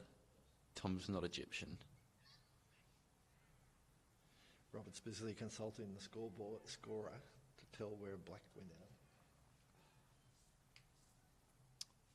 Yeah, Ray was telling me that he's getting paid big bucks to be the score operator this morning. What, even more than us as commentators? Yes. He was also saying that pigs were flying.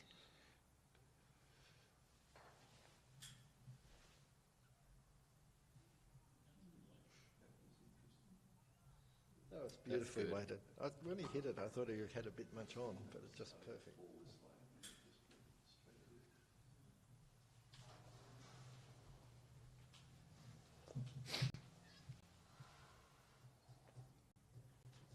Robert's just checking to make sure, well, what sort of angle red's got on the hoop. But I think he has to hit it. Even Lester's nodding. Well, I mean, red can do a nice little snuggle.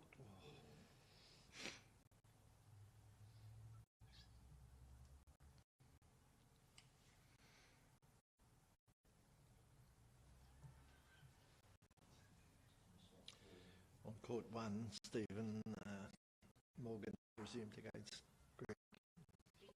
Oh, that is a good shot. That's 2. Court 2, sorry. Come on, Peter. And Stephen's clearance with yellow has just put black. Bounced it off the hoop, almost ran it. But it didn't. And now they're having a discussion about lawn scuffing. But I can't see anything, so I doubt whether it's going to be an issue.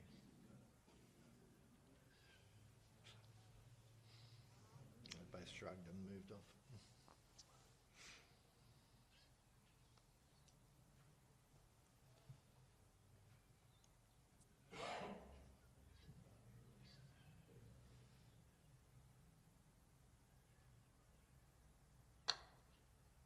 Oh.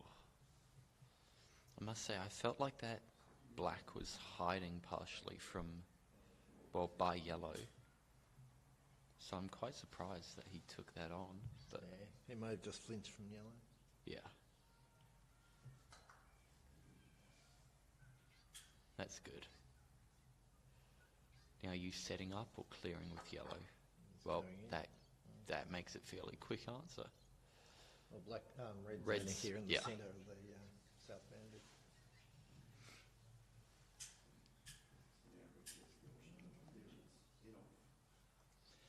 Robert's got two choices. One is to try and put a block in, and that's what he looks like he's thinking about. Or he can clear yellow because it's a hoop runner.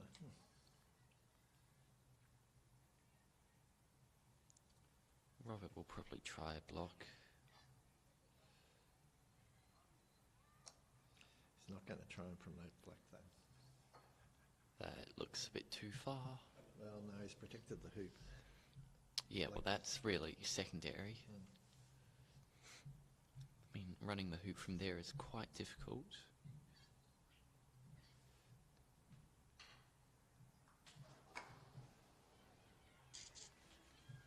But maybe he was hoping for this, where he's only been cleared to the near boundary.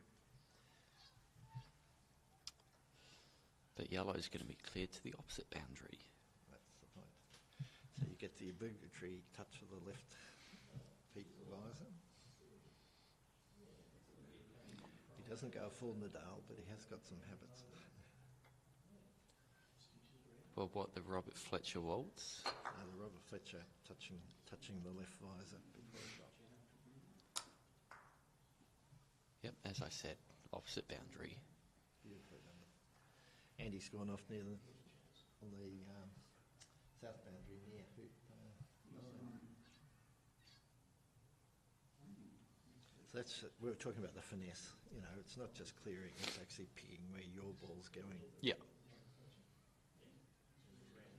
Well, that, at the end of the day, is what the difference is between Div 1 and high Div 1.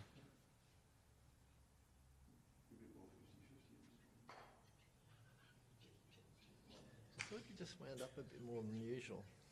Maybe they pulled him a little bit offline.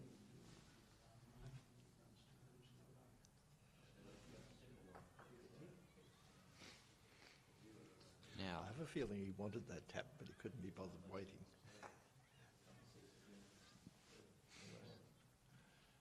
he was waiting for it.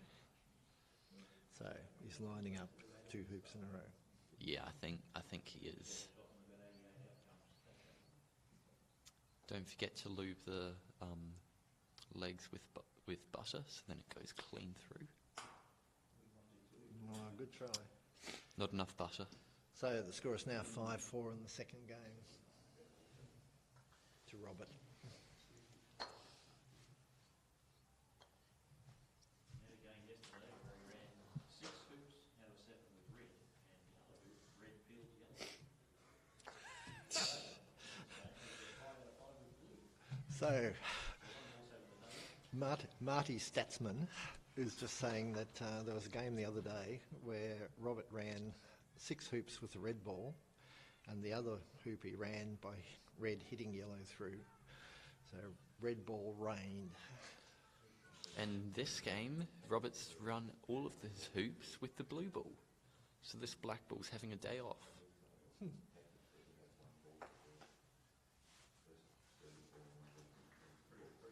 And in the first game, red peeled blue through hoop 4.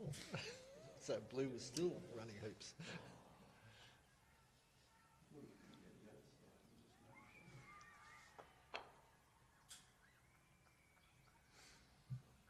So yeah, you have the feeling that the pressure's just coming on. And Tom's throwing his hands in the air because he's forgotten the 1 yard rule yet again, and just yellow's blocked red. And you're having a bit of a chat about it to Steve Morgan.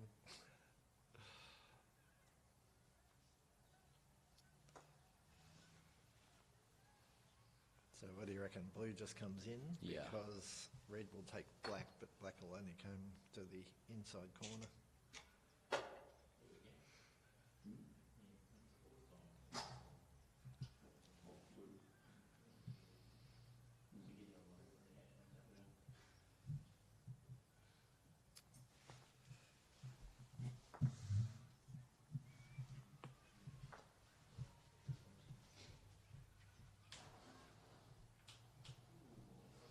And he's put a block on so that red can't see black. So Tom's trying the cannon. And gets it nicely, although black doesn't go a long way. But it's almost like he's put a block on between black and yellow. So Maybe just not. You prefer the term cannon to bombard? No, technically a cannon is where the striker's ball hits the other, more than one other ball, whereas a bombard is where striker's ball hits a second ball into a third. And he wasn't wired.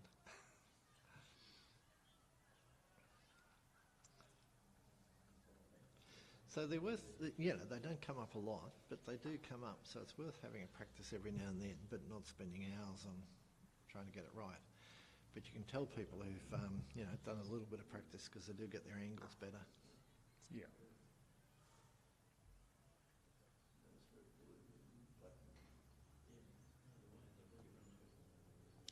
It looks a bit firm to me. And you're right.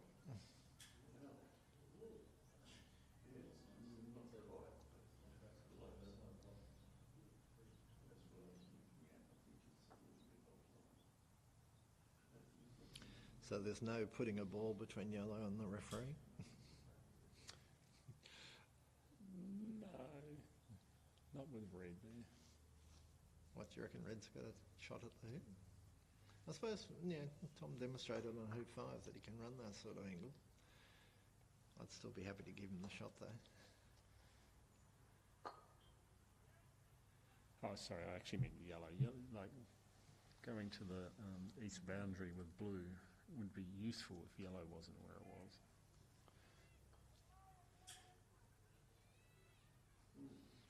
So red's gone in to block blue on the hoop, which invites black to clear it.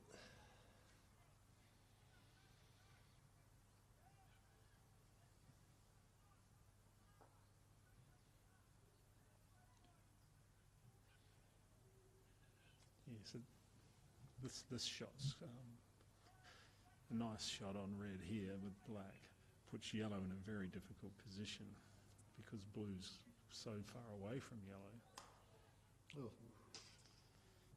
Although it is now a moot point.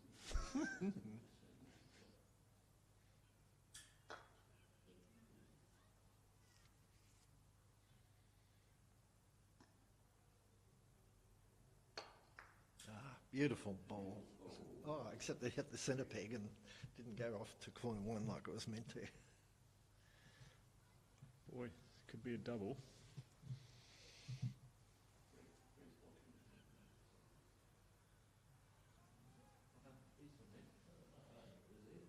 I've called it a double.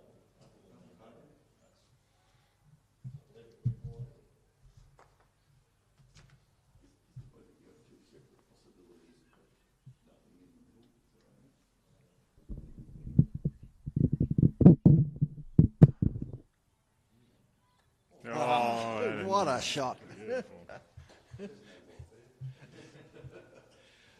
That is just so good. Fabulous shot. And a heartbreaker for Tom.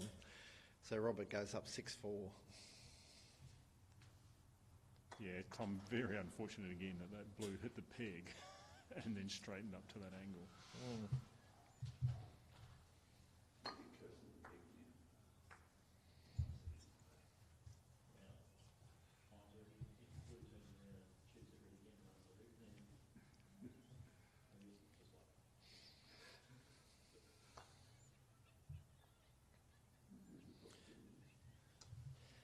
Robert just going in because blue's got a good clearing shot for Robert, not for the rest of us.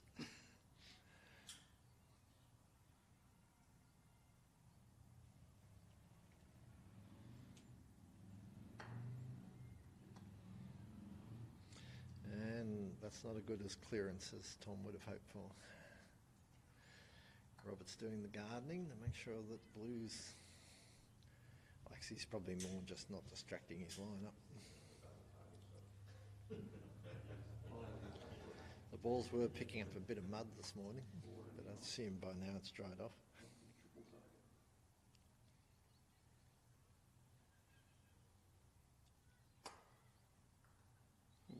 Did it go through? Didn't go through. That's what he just gestured. Tom was worried it had. It had scored. Ah, I thought he put his hand up. Great shot. Left us all a bit dumbfounded there. The reaction was quite downplayed. I think he put his hand up Yeah. for an apology to, no, not as Yeah. It was an apology and a score, maybe two. A score in both. Yeah. so What a finish. that puts Robert up 2 games in the final. Just needs one more. Trying to join the commentary team too. Yeah, it doesn't, we'll speak from here. I'd You have a pause, like a mute button or something. No, just sit there, and then you'll be closer to the microphone. Well, I don't want to kick, no, you'll You can probably hear us all anyway. Is this on mute now? No. Our expert commentary team is jockeying for position, mainly stepping backwards.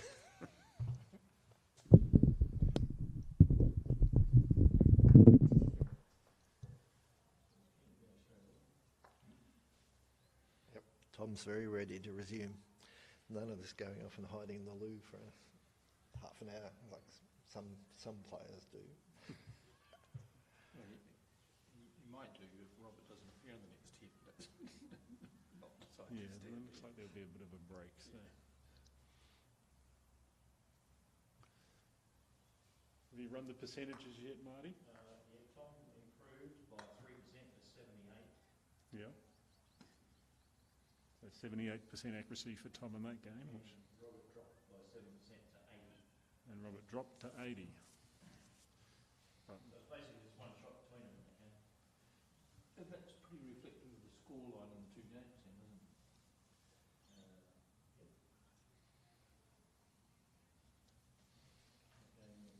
But there's some majestic scoring shots. I mean, running 2 hoops with 1 shot, and then running hoop 10 from way back here, past hoop 5. Yeah, and the in And then the in-off on hoop 11. Yeah, fabulous. Good fortune for Robert. I'm sure he was aiming for them, so more good outcomes and good Well, that's what I was fortune. talking about, visualisation. So you're actually trying to think what might happen and have a good, positive, happy picture. And if that includes, going in-off, then it's much more likely to happen. Yeah. So now, Pete, you play quite fast yourself, so you must be very fast at visualising the outcomes as well. Oh, this idea of what's going to happen just pops up. Oh, I see. Yeah. Trouble is that you often get nasty ideas too, and you've got to forget about them. Because if you start thinking, oh, I hope I don't hit the hoop, that's what's going to happen.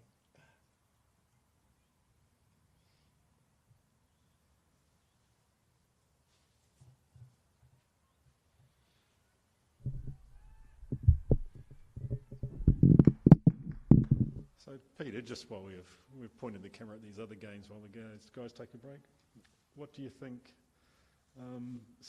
Tom will be thinking about? What can he change anything to get back into the match?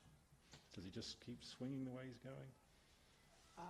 Well, he looked like he changed. I'm not sure if it was by design or Robert was off a smidge on the clearances. That what I saw of game 1, and I arrived halfway through that game, was he was responding all the time. All the clearances he was having were defensive ones to save points. Yep. And Robert would only take those type of shots if it was a possibility that Tom could an opportunity of getting 2 points. Yep. So I've looked at Tom in the first one. I was thinking there was a couple of chances where maybe he could have put a rudder in and backed himself to clear with a second one to change it Yeah. around a little bit, and then it may change what Robert does to react to that. So that kind of played out on a couple of points in that second game, but I'm not sure if it was by design or it just It's just the unfolded natural way the by balls came. Yeah. So again, that's where I think the amount of clearances that are absolutely perfect, like the one Robert did here after hoop 4, cleared at 5, and then Tom had a pure one back. There was a reward for that clearance. Yeah. And they both put out probably the 2 sweetest roquets you could. Yet Yeah. Robert still didn't get the point out of it. So I'd be looking at those roquets that, and obviously difficult playing with number one anything and playing against Robert. That Tom's Roquets just seemed a little bit off-centre from what he's been doing all week. Yeah, he has looked a little bit disappointed with some of those outcomes. And it's not because it's a final. He's been, we've been watching in America. He's been in plenty of finals, and he's had the doubles final. It is, you're playing Robert, and the pressure he puts on you forces that little bit of thing. So be interesting to see the opening salvos between, the first couple of hoops of Tom's Roquets.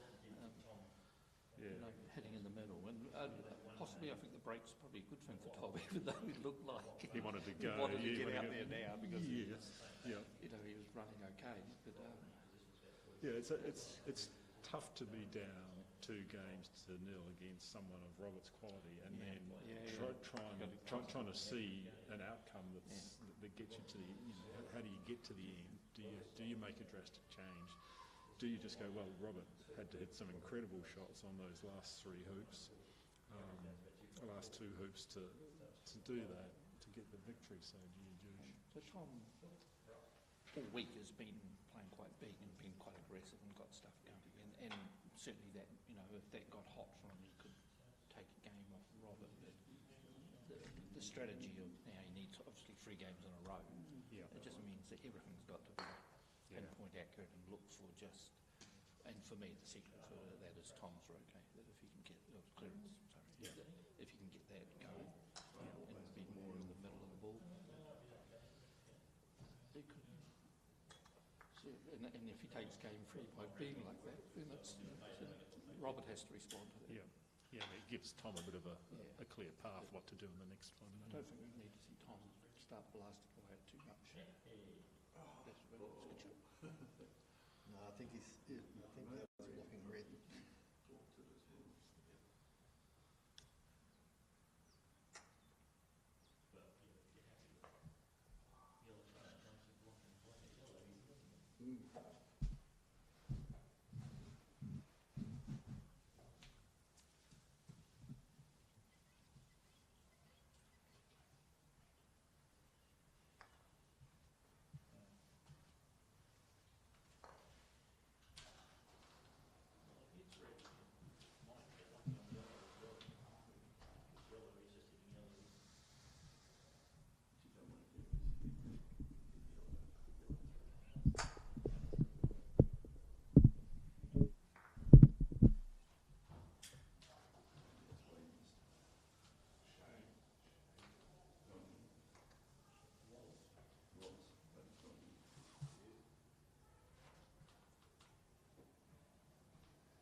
So, Teams World Championships looming up this year. You'd expect to see Tom and Stephen in the American team, Pete?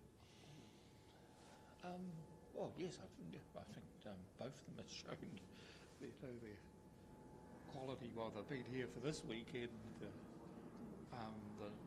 The other ones, you got to see them at the Fletcher Sharp in Sydney. There was, huge performances from them both. Tom's, I think, seen he's a bit newer than Stephen to the game, that he's getting a bit of the momentum and the good vibes, but they're both quality players. They have quite a few quality players in America, so I wouldn't want to speculate where that goes. But they, obviously with Matthew and Ben Rothman, they've got a pretty good anchor there at the top, and besides Stephen and Sharif and Blake Fields, the young Blake Fields and the Kyle Maloof. New player, it'll be the question if it's we're taking raw new talent versus a bit of experience and ability. But I think whoever they pick, they're a strong team, Leicester. And as I say, their number 1 and 2 are top notch. So. So a great jump shot from Robert there to kind of steal that hoop in a way.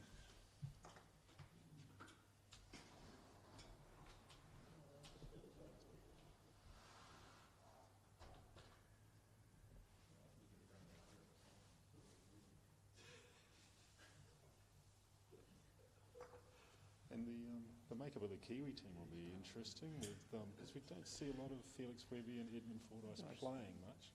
No, but Yes, I expect it to be there. Yeah. Well, it makes a big difference, I think, if New Zealand team don't have Felix and Edmund Harrod. Yeah. But again, they've got a lot of depth below. I mean, well, I got to see Logan in person play rather than on video the other weekend in Sydney, and yeah, he's top notch. It's good to watch him.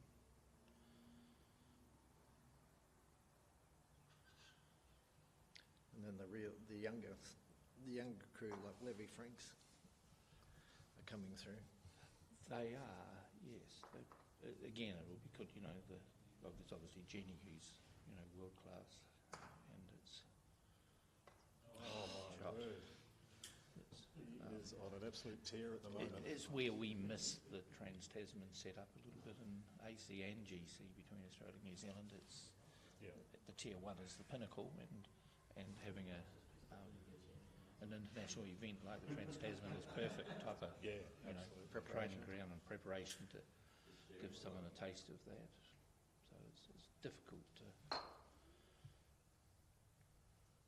GC is a little bit more momentum and who's hot at the moment, so it's a bit different to AC. That you may pick with someone who's on the rise. Yeah.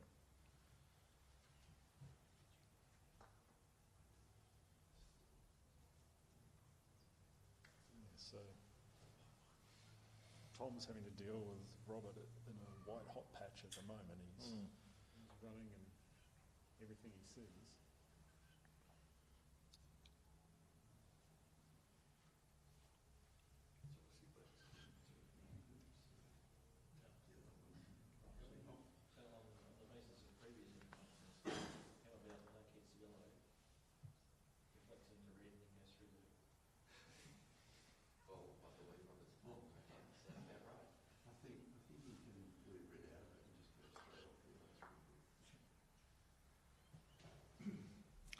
So the muttering the back stalls here is that Robert could be getting another in off either yellow and or red.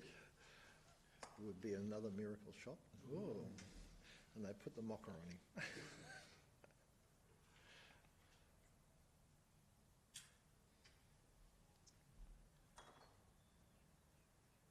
other muttering is that currently in this game Tom is running at 100%, he's 2-0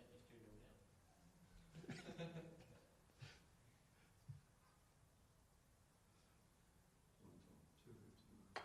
Shot. And two? Oh, not quite. So Marty's just reporting that Tom's running at 100%, hasn't missed a shot, but he was, until now, was 2-0 down, now 1-2 in the third.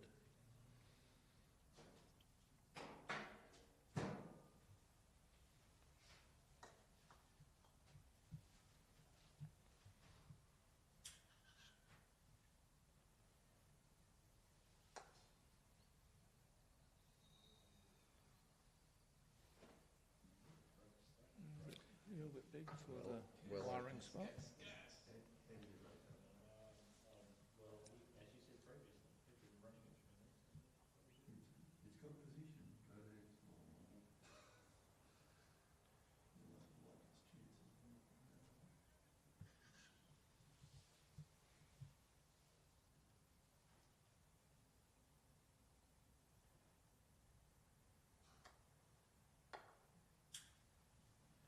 Well, certainly Tom looked, actually Marty was saying to us there before, Tom is running at 100% of accuracy on all the shots he's played so far in this match, this game. And so he looks, he doesn't look like he's having to play catch-up cricket or anything. He's looking good.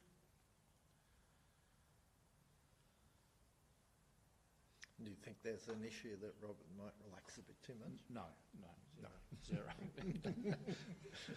Just fed you that one. And Terry's getting ahead of the game by tapping hoops anyway.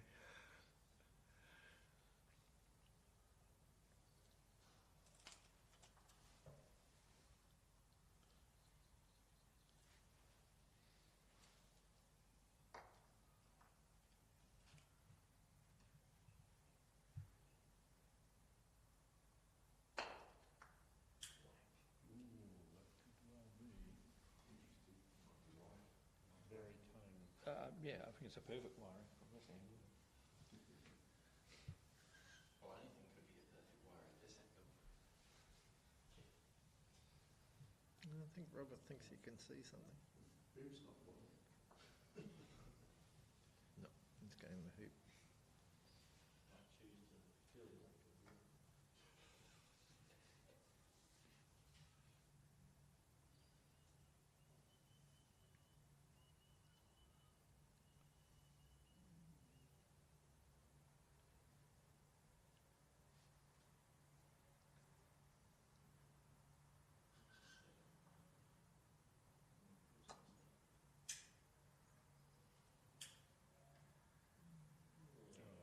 Shot. Just set up.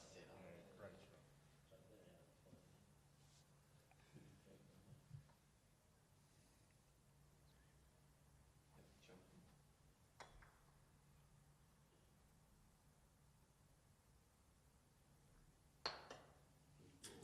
Got the air, just not the right line.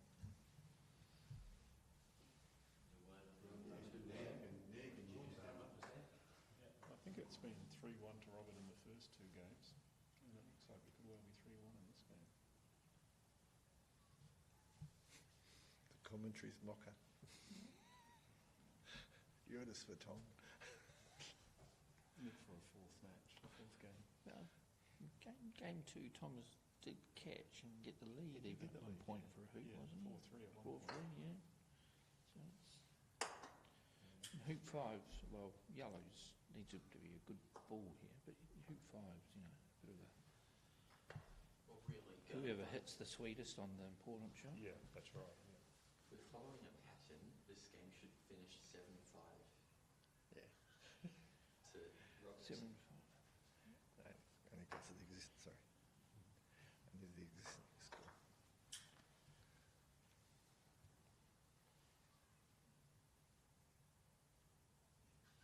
So I've seen Robert quite a lot in the past would normally attack first, but it looks like he's playing.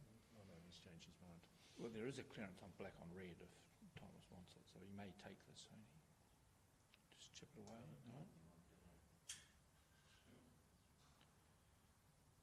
Good job.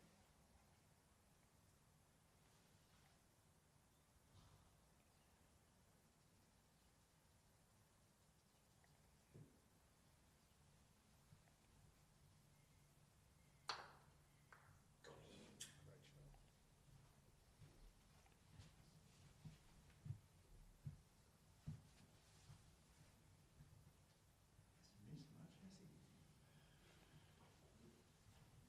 Beat down 1-3.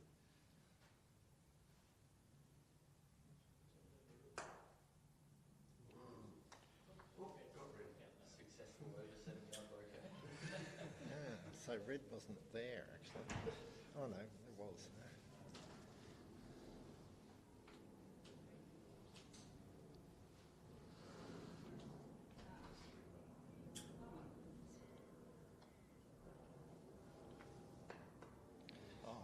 Control. So Thomas runs hoop 5 under control down past the peg, and that makes it 2-3 in the third. It was a good shot. He took a little bit of sting off that. He decelerated, but still got control. Keeps it strong for hoop 6.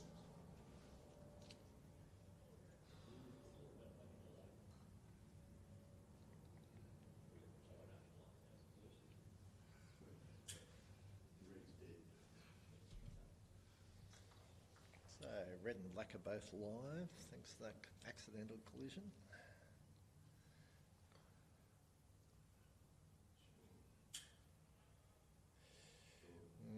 Makes blues, makes yellow's clearance of blue more interesting.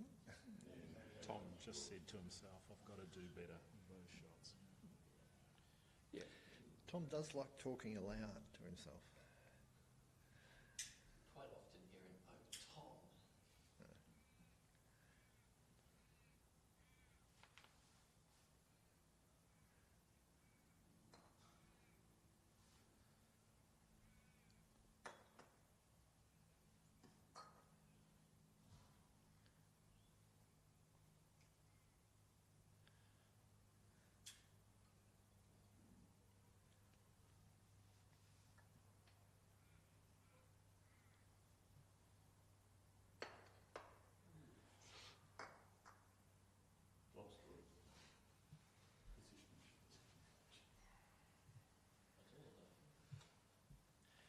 hoops are solid.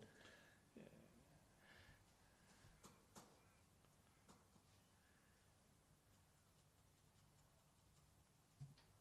So, Peter L., what do you do in this situation? What's Robert looking at, do you think?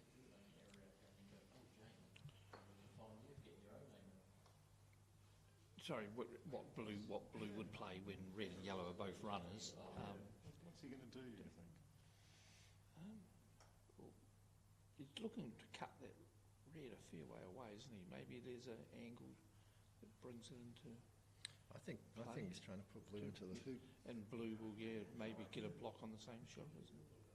The danger of that is if blue I runs know the he went hoop, for an off. yeah, but that leaves red onside Yeah, front of yeah, hoop yeah. 7. But I think you take it if you... Yeah. He had to play it firm. You don't want to end up in the jaws, do you? Get trapped as well for an easy jump. Yeah. Oh, it's red. Red's got to come back, sorry. Yeah, red's got to come back. And Oh, so no, that's... it would have been good in the draws because then black could play the plant So shot. that's what he probably has played for. Yeah. Successful clearance, failed tee off.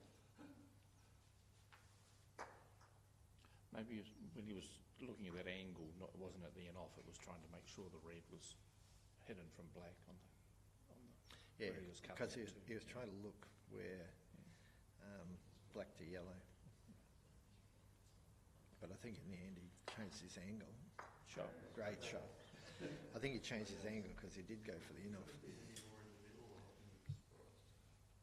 Well, I'm sure Tom's trying to get that result every time, but I think that's the key for Tom, is if he can string a few of those in the middle together.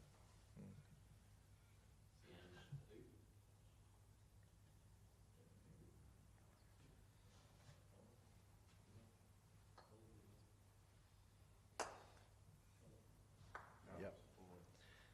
So it's interesting how much these balls are following after they strike.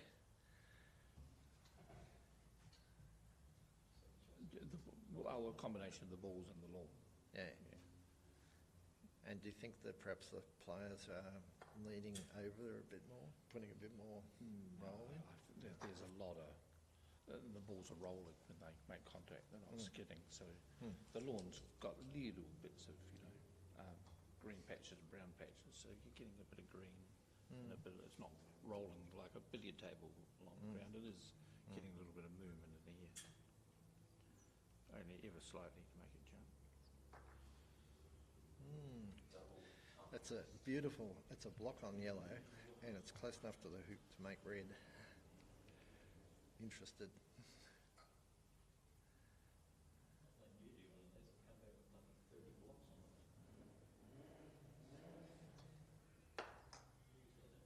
Oh. So a Levick double, but he managed to centre the far leg. So the dark green is actually wintergrass, isn't it? This body part's a winter.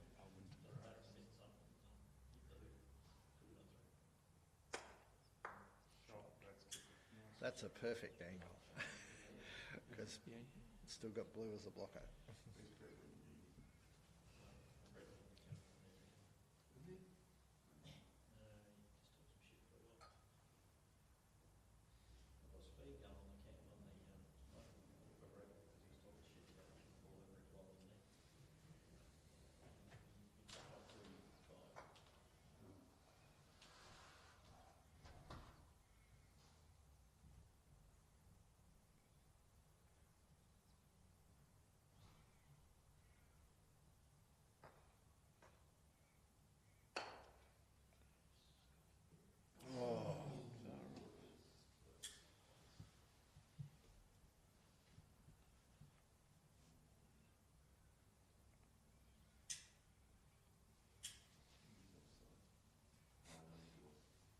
I don't think Terry waited to be called.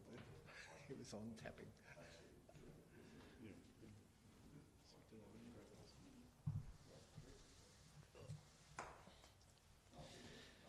So Robert's now up 4-2 in the third, having won the first two games.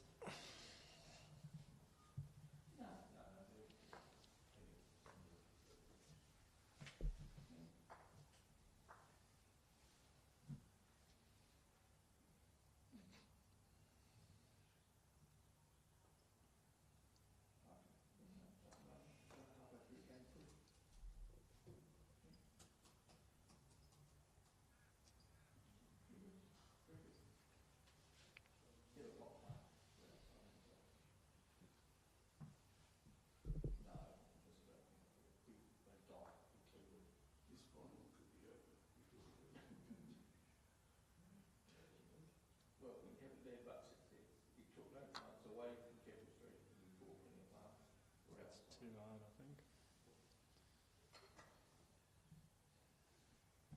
That's very long, or do you think it's deliberate? No, he gesticulated in frustration afterwards, so no, it's not deliberate.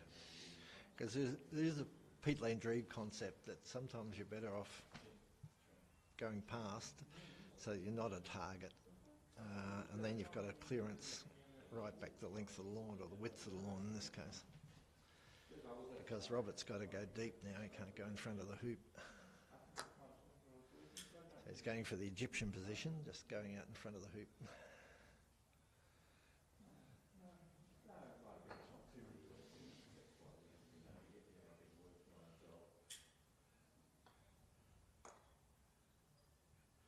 And Tom's a bit short on the block.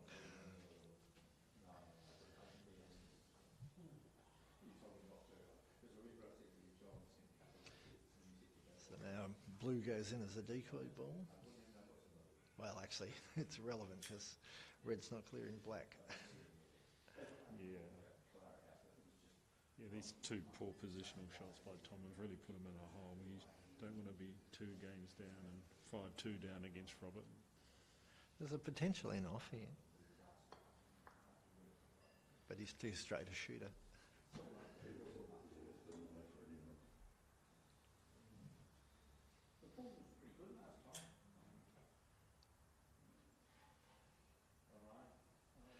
I love the perfect positioning of the ball. They reckon back in the day when Dawson Internationals first turned out, they used to always want to have the logo right at the top because that meant you had the roundest part of the ball to hit. Oh. It was more an AC thing rather than GC. And they used to like the knurls to lock together when you were playing croquet stroke.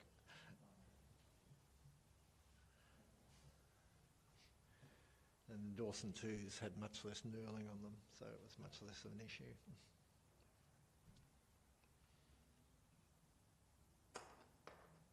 A reject.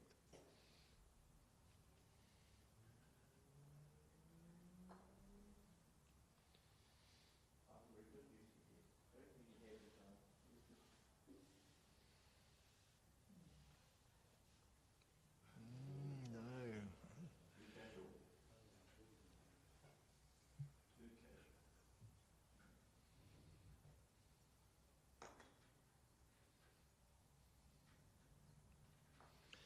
So the standard response to that is to put a ball about a yard directly in line with the leg and the ball, but you can't do that with blue because red's too close. Oh, having said that, that's what Robert's doing. Oh no, he's just going up. I think it'll still force Tom to hit it away. Yes, Because red's going to take yellow. Sorry, black's going to take yellow. yeah, and also if black doesn't, he can't do anything with the yellow. And he doesn't like Robert having that jump shot because 5-2 is almost match over. Yeah.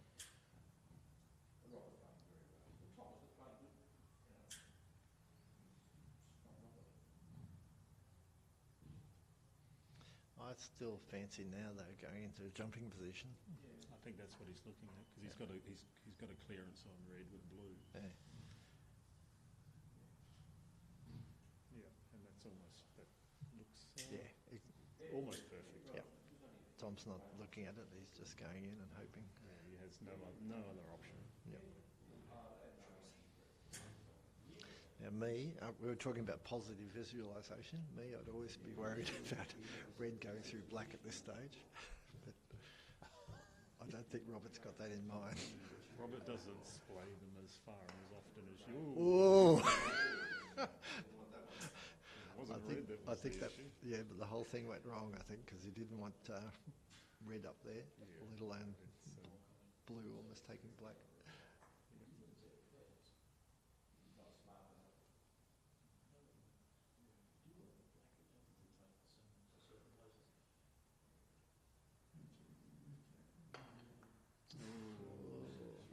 I think it's safe.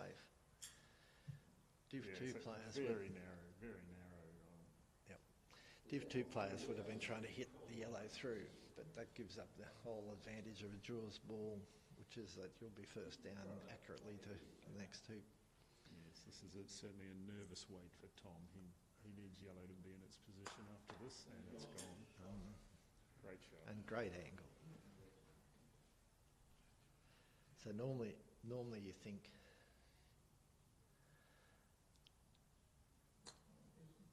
that's a sacrifice shot. You can get the yellow out of the hoop, but you're spinning off to the side, and yellow's just going to go back a yard or two and then run the hoop anyway. Yeah.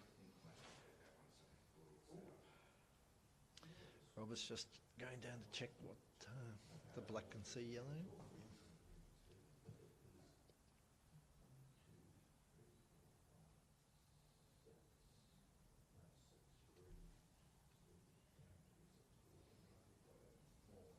At the risk of sounding like we're talking about seagulls, I do admire your flowering plants down on the hedge there.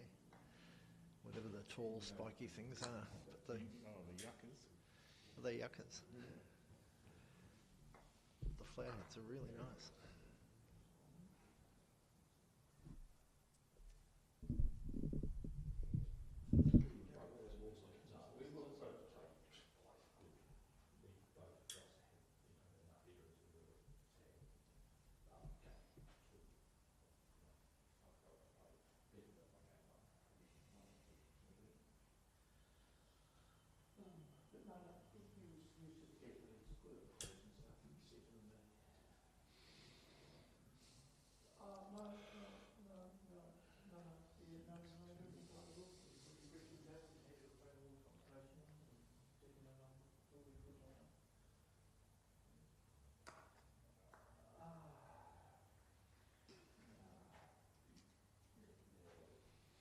So Robert's cleared yellow, but only to the right back to the boundary.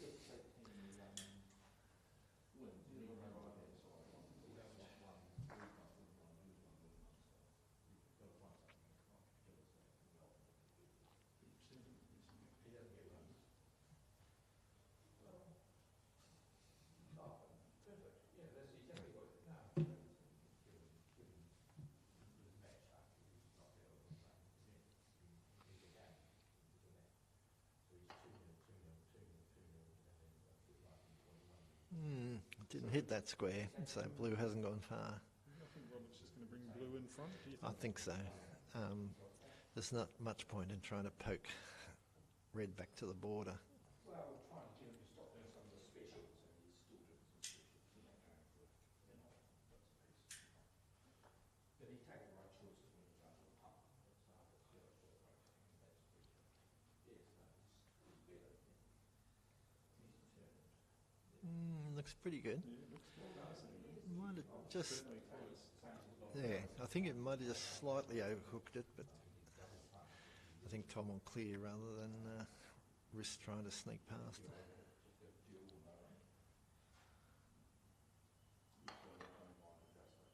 He tried to sneak past.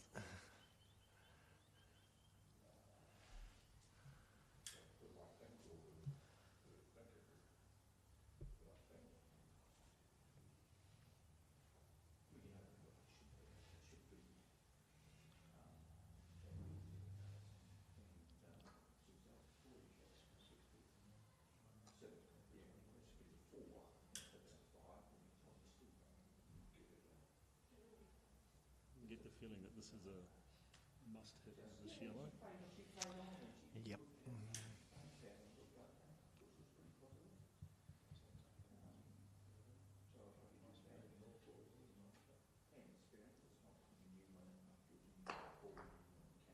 No, it's going to swing. Oh, no, perfect. Ah. And that little nick on black has made this very interesting. Unless, of course, Robert just runs it with blue. I think he'll run it. I mean, in theory, he could tap black and that'll pop red off, but it's very hard to predict where any of the balls will end up. And it's no good just popping red, 2 yards or anything. You'd have to hit it hard. is a potential that you could do it and then blue runs the hoop, but trying to work that out.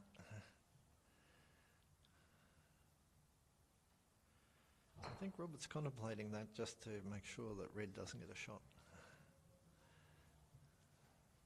I think if they were touching, he might contemplate knocking yellow away, but I don't think they are touching.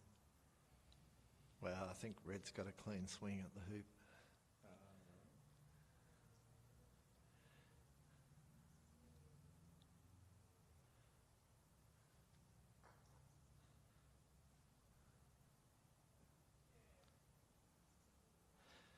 So the battle for fifth place is finished with Gary Phipps and Malcolm having left the lawn.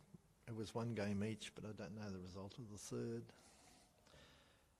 Stephen Morgan won third. Up there, Gary was walking like he lost, but that doesn't mean a whole lot. It looks like he lost when he went. How many people think?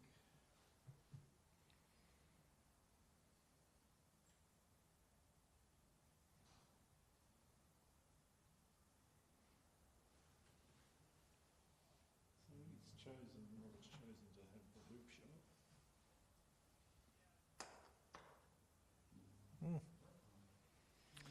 So he was immaculate at the start of the game, but now he's had 2 shots bounce off this hoop. Tom's got a hampered shot. I think I'd definitely be asking a ref to watch.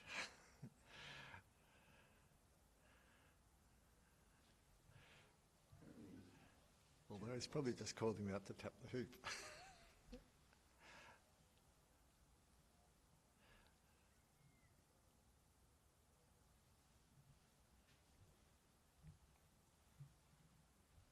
He's going to do 2 jobs, tap the hoop and mark the balls. Yep. I wouldn't leave the mallet there though. The rejection might go straight over it.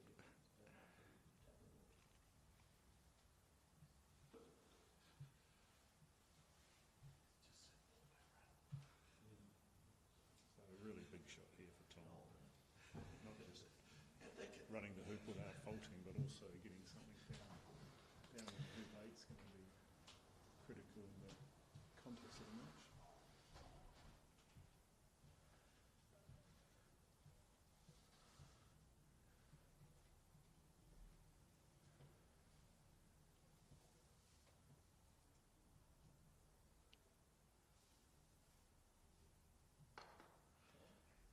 Yeah. So he's got the hoop, but he's only halfway to hoop 8.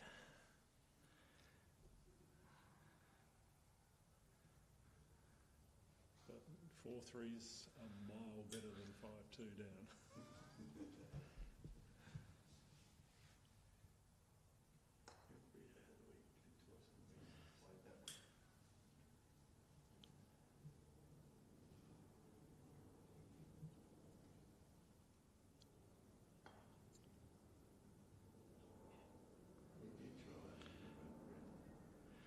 Yep.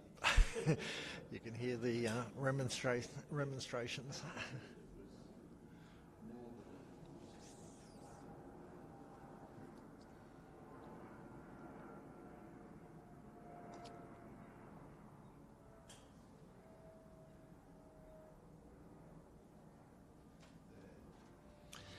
Robert was once interviewed and someone asked him what his, best skill was.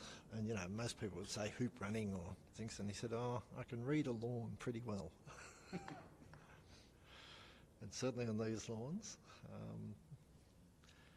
putting a ball where you want to means you need to read the lawn carefully. And that's why I like playing at Canley, Lester. They are nice and challenging. It's not straightforward. You're playing All your skills. yeah, well, you're playing a bowls lawn, and it's just the balls just roll in straight lines and go out. I mean, if you hit something on the way, that's good. But there's no challenge to it. I remember playing at Maitland once in roaring winds, and you had to allow about 4 foot to the left because you knew the wind would blow it in by the end, going from hoop 1 to hoop 2.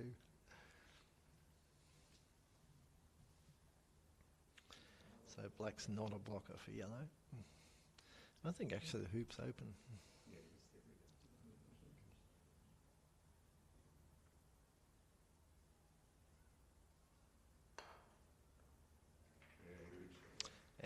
balls.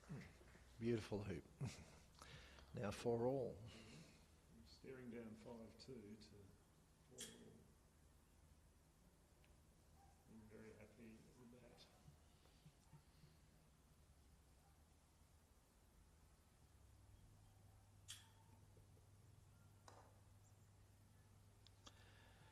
So Malcolm Fletcher is 5th over Gary Phipps.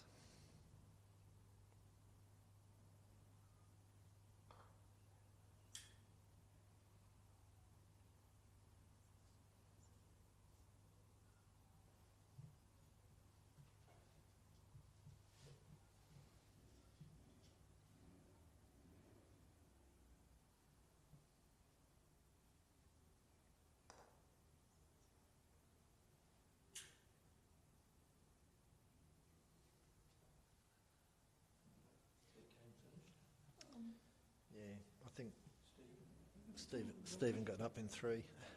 I've taken their mallets away, left all the pegs and balls out, so I think Stephen won. No, it was on Stephen did group 10. Yep. Yeah, great shot. Sure. Yes, I think Stephen Morgan came 3rd.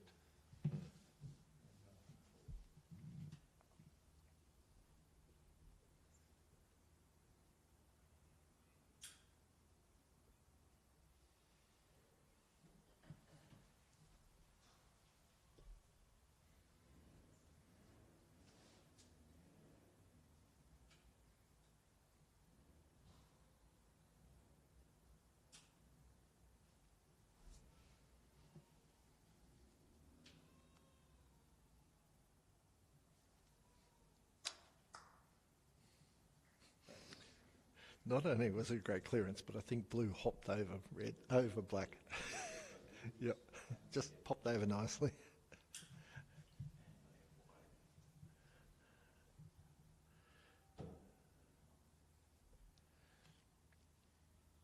And it was a pretty good attempt at leaving blue blocking red coming back at black.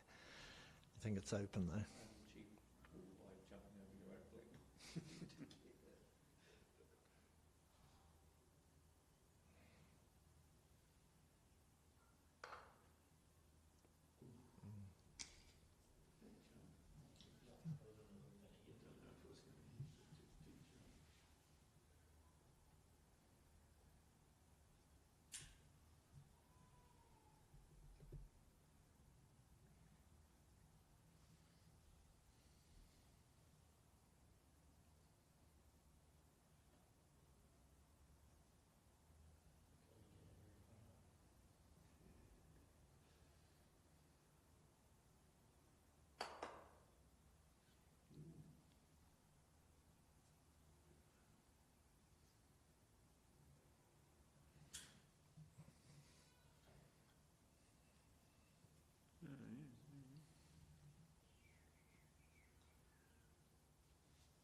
It's not clear whether that was. On the way I back. took a picture then, and Robert's ball is thrown as about 6 inches in the air, but I can't tell whether that was on the rebound after the hoop or on the way in.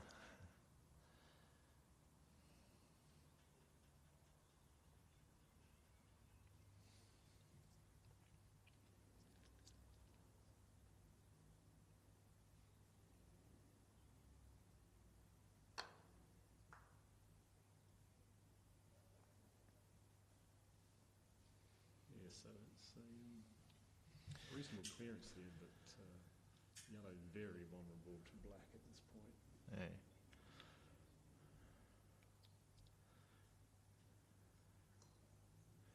So red, you would think, is going to have to hit blue.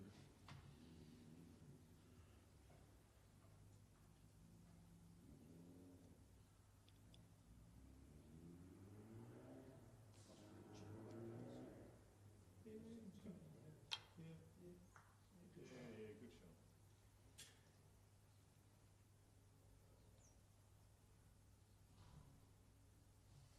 It brings us back to a very close reset with all the balls within 7 yards of the hoop.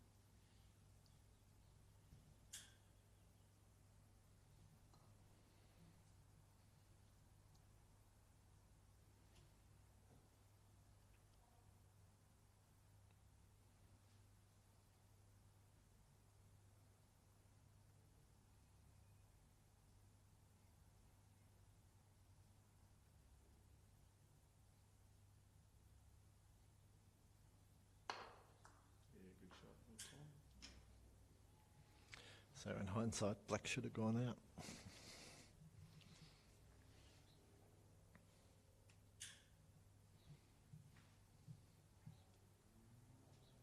Well, I'm thinking that with this situation, Robert's likely to put blue in front, let Red take it, so that he can then put black in front, leaving yellow with the 7-yard hoop shot.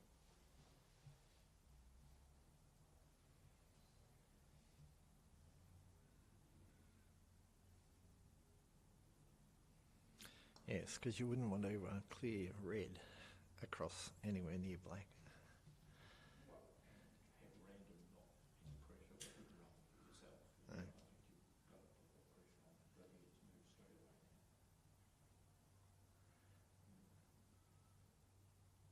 Tom will have a decision if it's a hoop or a clearance on black. Yeah. That's nice Yeah, that's... mid-bump space. Yeah.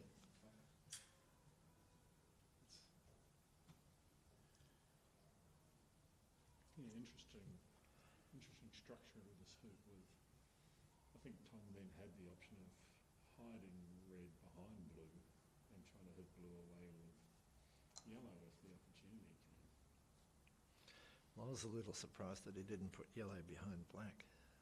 The previous thing, Yes. when he cleared black.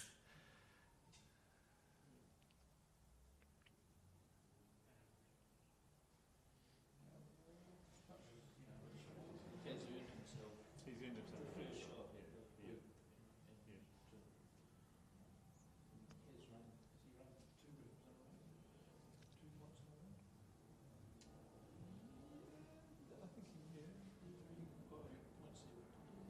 Yeah, halfway. Yeah, very good big man. Yeah. 2 reps.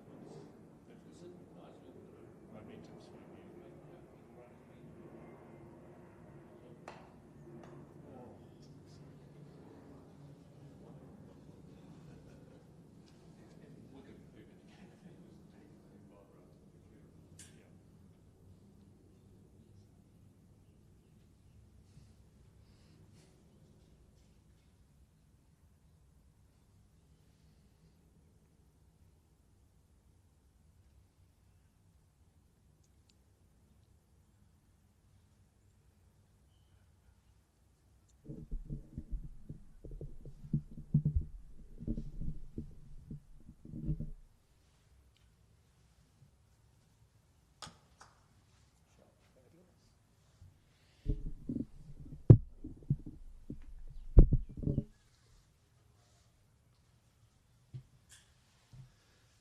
Yeah, be quite excited to see the game progress past hoop 11, just so that we can see, Well, yeah, no This- mocker, but I have seen the referee give hoop 10 a tap, but I haven't seen him give hoop 11 a tap, so maybe he's got some inside info. info or a bit of money on it or something.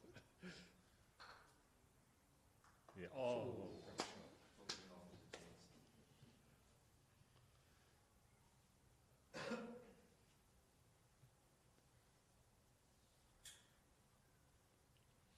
Yeah, also interesting to see some of the tactics coming down towards Yeah. 12 and maybe even round to 13 would be quite interesting. Yeah, well, no one wants to go home. No, More, exactly, don't we? exactly, yeah.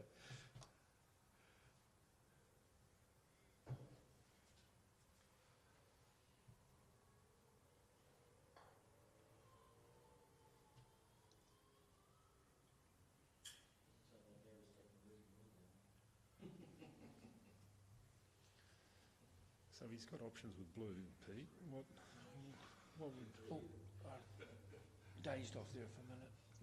Yellow's a danger ball. Do you simply take that out?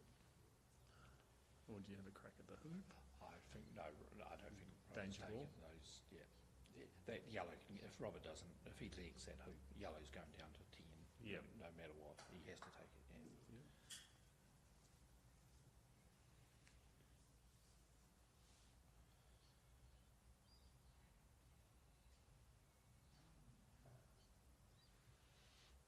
And Tom probably wants this left of centre.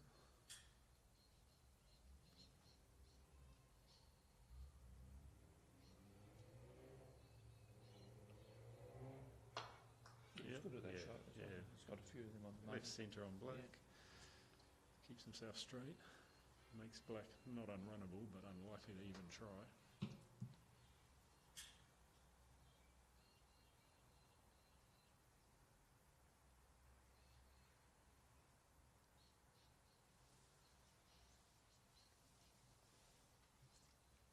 One foot position with black, you think, Pete? Looks like he's lining. Looks like he's. Well, I've gone 2 feet back. That little green spot Yeah. looks pretty good. Yeah, that's hot, isn't it? That's your spot, Lester. Oh, he's Yeah. went for one Yeah. foot. Yeah.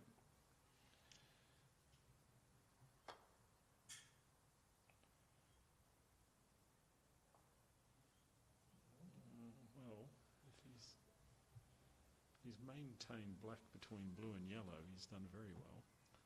And I did Robert like, I know he's looked to see if he's got yellow, is he? Yeah. I think he's got an edge of it.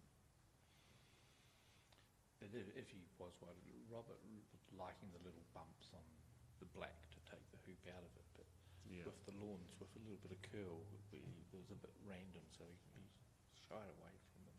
What I saw in the singles he was playing. Looks like he's decided to protect black. Or the hoop. Probably black. Yeah, so as I say, so that bump shot, he's not playing as much. He's relying on himself to hit the Yeah. single ball into the spot that he's Yeah. aiming. Yeah.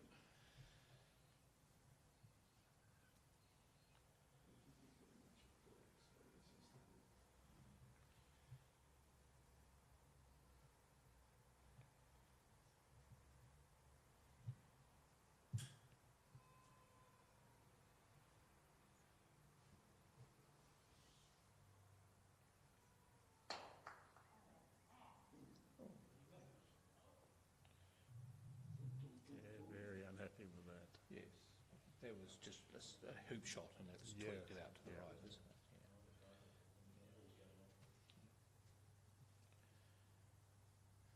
So the referee is just marking the ball in with his mallet. So Chaz Quinn has come out to do the honours.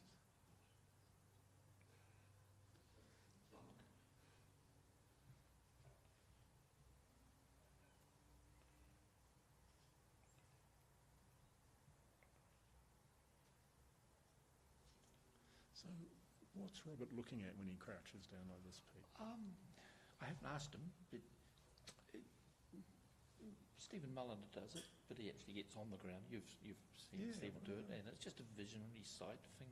Just I think Robert's also kind of looking yeah, good hoop.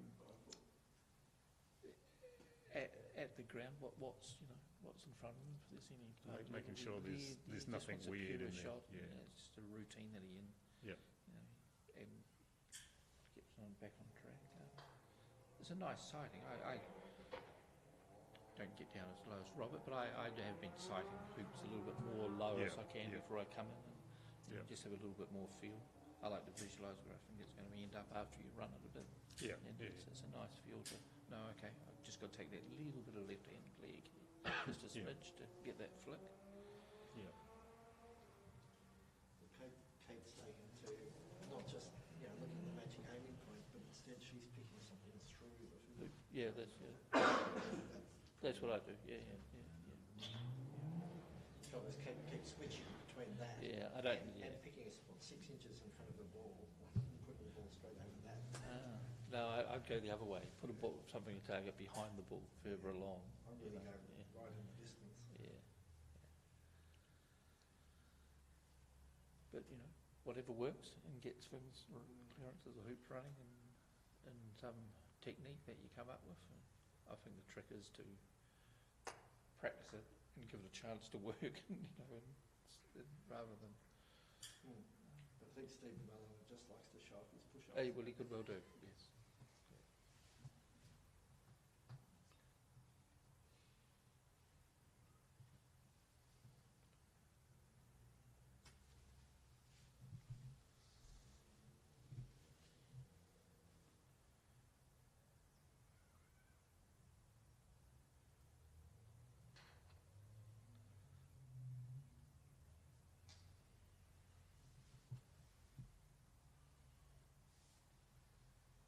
Robert's just ducked off the court for some reason.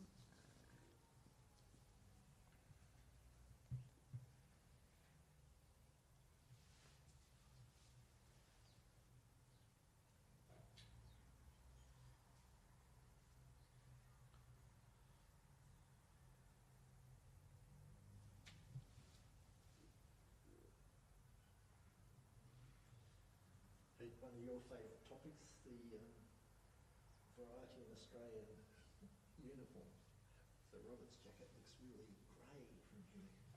Faded, you mean? Yeah, that might be one of his very early ones.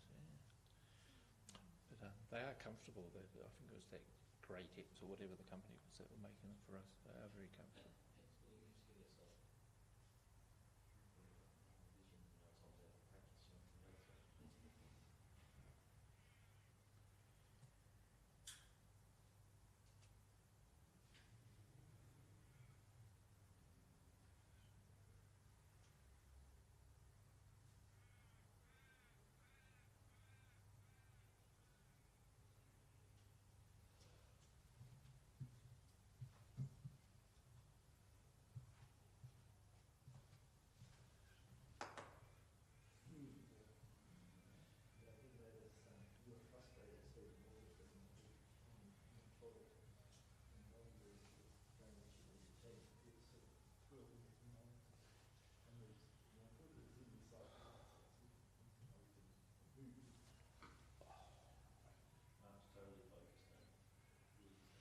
So Robert's banged a few hoop legs of late. What would his thought process be like? Does he try and correct anything, or does he? No, he's certainly not going to temper how firm he's going to do it. But the amount of work that Robert puts into the game and practice hours, he knows the accuracy that he can hit with power. So he's not going to think, I've been legging a few of these, maybe I slow my swing down a bit or anything like that. So he wouldn't. He's just thinking just do what he normally does, and he'll tune into. Yeah. Right, good. And he's obviously heard Peter Freer talking about his faded jacket and taken it off. Yeah.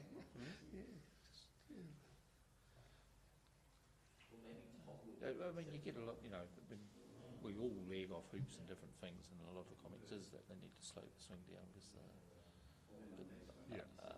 I'm more of do what you've been practicing and works, and you can play well. You know yourself if you overhit one or gave it an extra bit or something like that.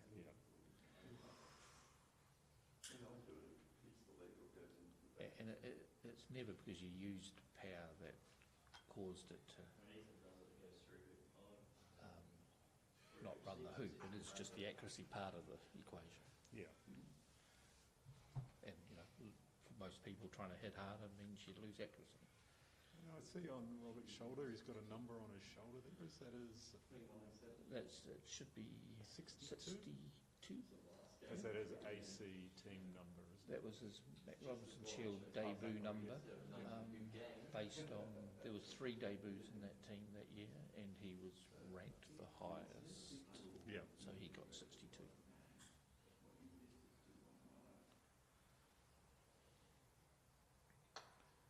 And Kevin Beard, who is here today, he got 64 in that team. So the score is 5-all in the third game. Oh yeah, thanks Pete. 5-all indeed. It's great that we've got round to here. We'll at least see a hoop 12 and hopefully a hoop 13. 1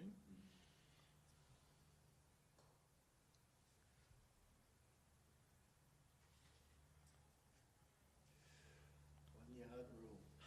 Yes, yeah, he's failed the 1 yard rule. Well, maybe he was trying to leave it 1 yard away and it just went there.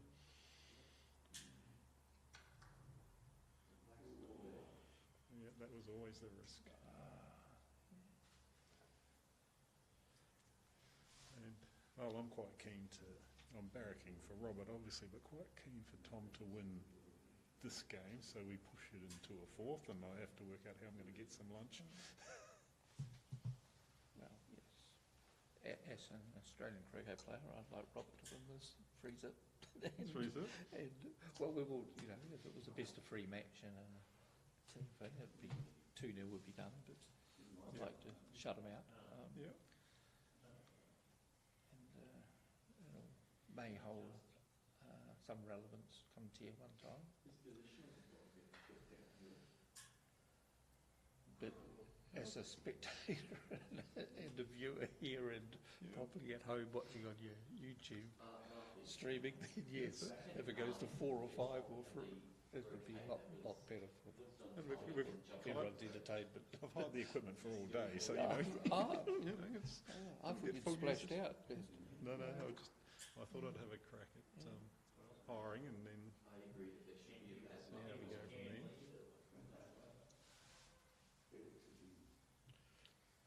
That's very good, Lester.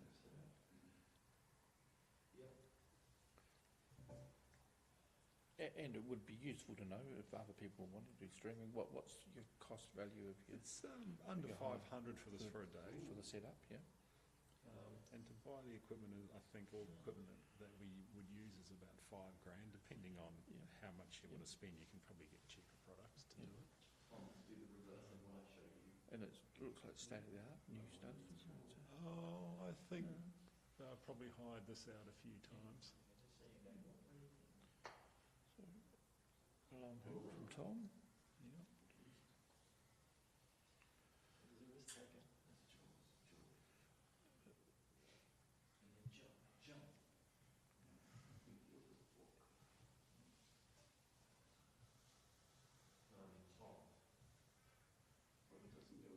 Just straightening up to protect the hoop from red, I'm guessing? Definitely not trying to jaws. No, not trying to jaws. I know Tom has been taking on some of the 7-yard boundary runs, but you know, that's 10 and a half, a bit of an angle. It's a tough assignment. Has to hit blue because you're also can't see it. Yeah. Well, the hoop would be good. Yeah, he was looking at 2 shots of the hoop.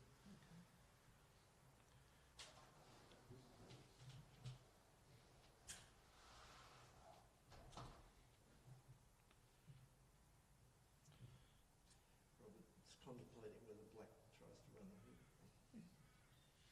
And we have Marty Clark, the Australian HPM, sitting in the room watching this, and I think he'll be, besides, well, doesn't need too many takeaways from what Robert does, but he'll be taking a takeaway from what Thomas is doing in those situations and scoreboard situations, and using that for what he will be doing with the boys in the training. Yeah.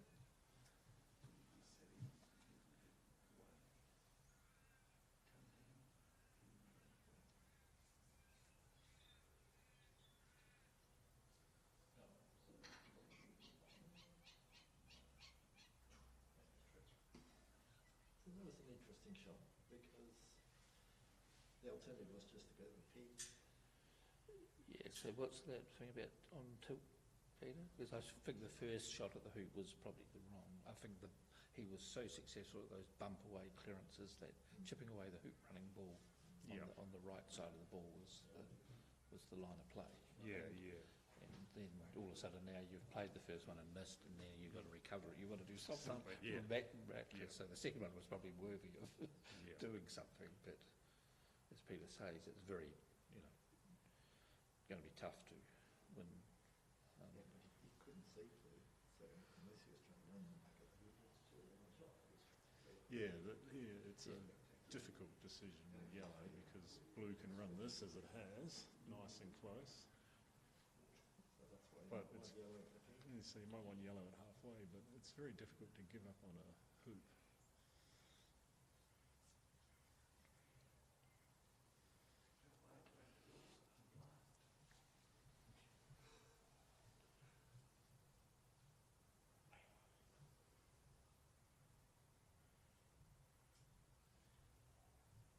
And you've often asked me, for example, if I've been on tilt, Peter, well, I think that clearance self-boundary was one. No, that's a nice ball into a wide position from blue. Yeah, it certainly looks wide, doesn't it? And the score is now 6-5 in the third. 6-5. 2 games to nil.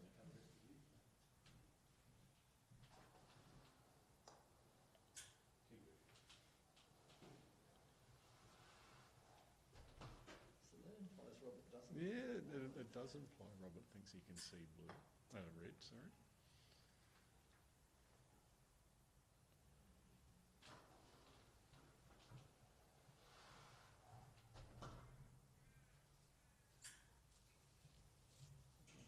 Maybe he can't.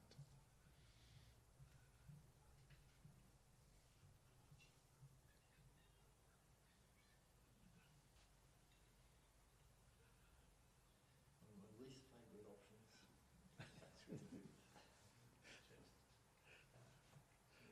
He's not doing it, is he, Pete? No, he's not. What do you reckon about clearing yellow? Sorry? Clearing yellow.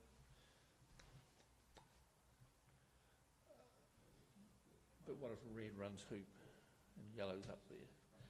Blue's up there.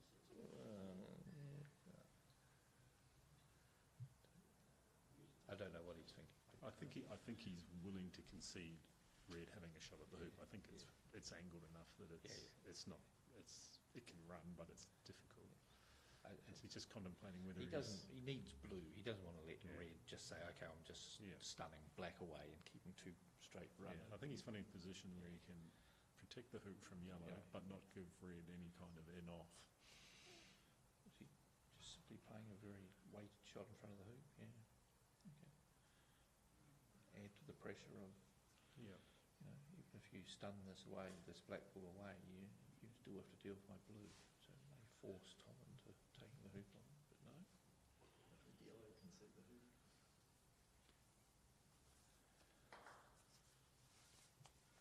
And the yellow at the hoop is under half the distance of the ones that he took up on the north boundary. So Yes, that's should it. be Yeah, very yeah, happy yeah, to should have that shot.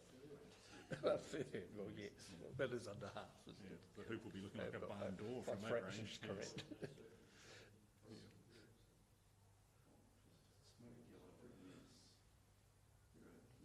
No, and he's got quite a good setup now, Tom. If Robert doesn't hit with black, he can choose to bump the blue down to the south boundary. Kevin Beard is clearing court 3, but spending most of his time peering Watching, down here to see what's up there.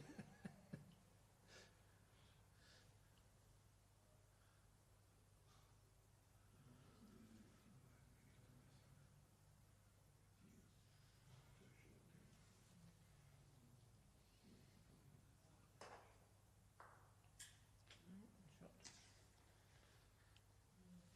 You'd like a little bit more on it, but Yeah, at least ask the question, I guess, doesn't it?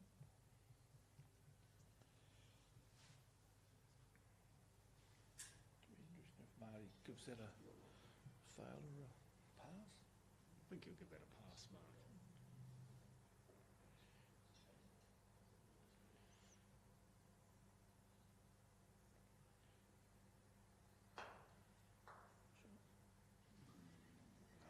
I think it'd have to be a pass and then stop yellow having a shot at the hoop.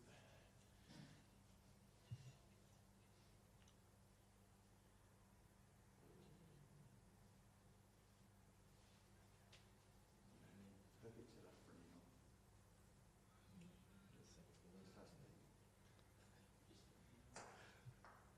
Oh, unfortunate bobble on the strike there.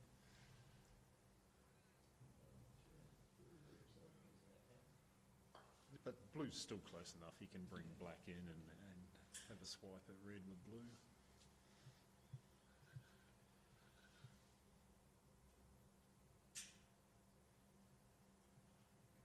Can hide on the, try and hide his black right on the gate ball line there. Hide from yellow on the gate Yeah, line, yeah. I suppose, you could use those linings for a Yeah. better target mark, to land a ball. See, gate ball does overuse. It's a bit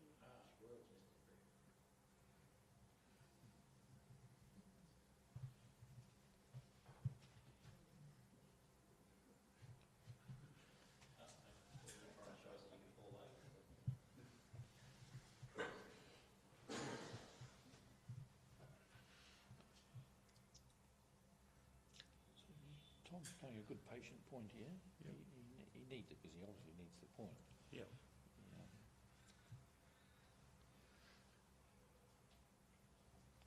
So for me, Pete, if my black isn't good, my percentage chances of hitting this clearance with blue on red is a little bit less. Does that factor into Robert's percentages, do you think? No. No. That's only No, for but- that's only for us But- hacks. So why do you think your percentage is? Oh, there's because no reward for the hit. I haven't got my prize in the Yeah. spot. Yeah.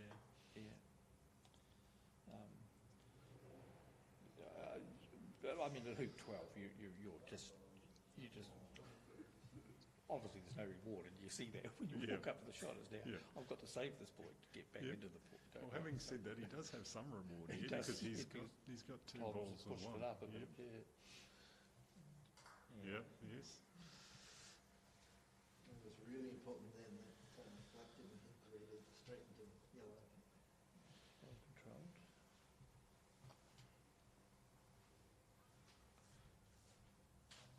But I have a modification of my 1 yard rule now. It's not just timing your own ball, but it's about presenting a double clearance. Double clearance. Yeah. I've been using your 1 yard rule.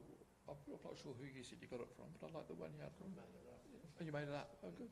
But I thought you told me somebody said it to you, or somebody says no. Okay, it's a good It's rule. a Canberra thing. Okay, it's a good rule. Yeah.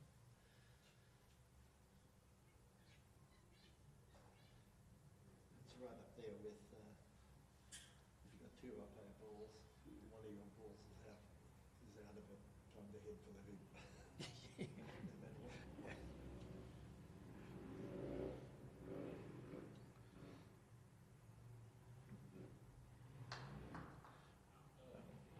Well, certainly using your 1 yard rule, I've kind of sometimes think, okay, the block's not right here, I'm probably best just to put a second runner and let them take a ball to avoid two balls within 1 yard that they could be Yeah, both yeah. cleared.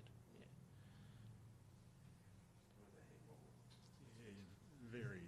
That was so unfortunate. Yeah, it's so unfortunate for Tom that he's got a reasonable clearance, but taken out his own ball. Roberts touched his cup.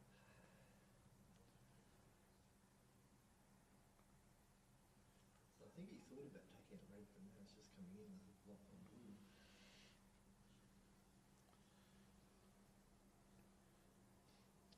Yeah.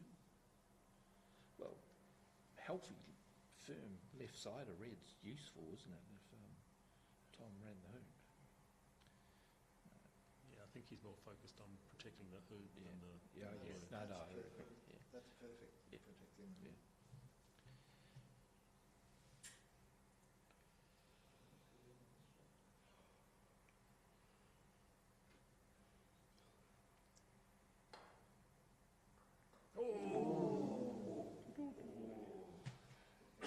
Not the crowd involved. Yeah.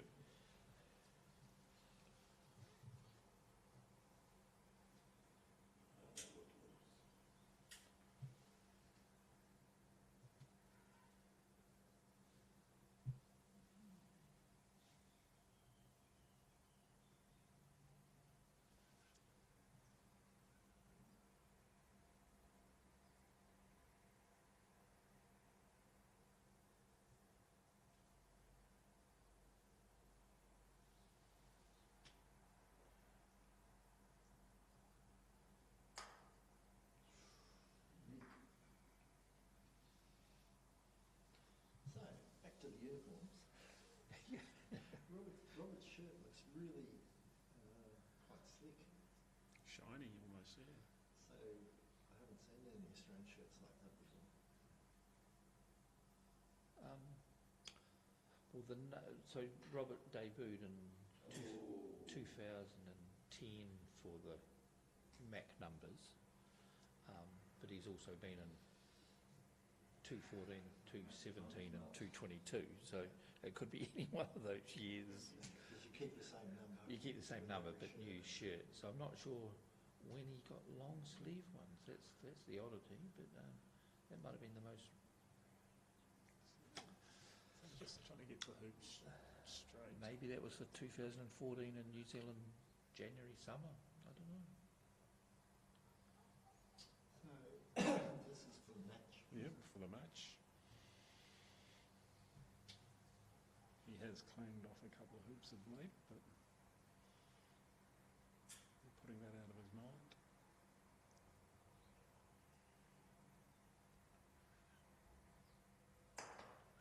Well done. Superman.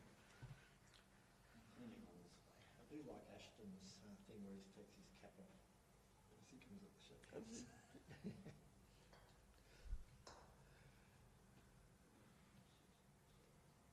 Well, yeah, wonderful performance from Robert there.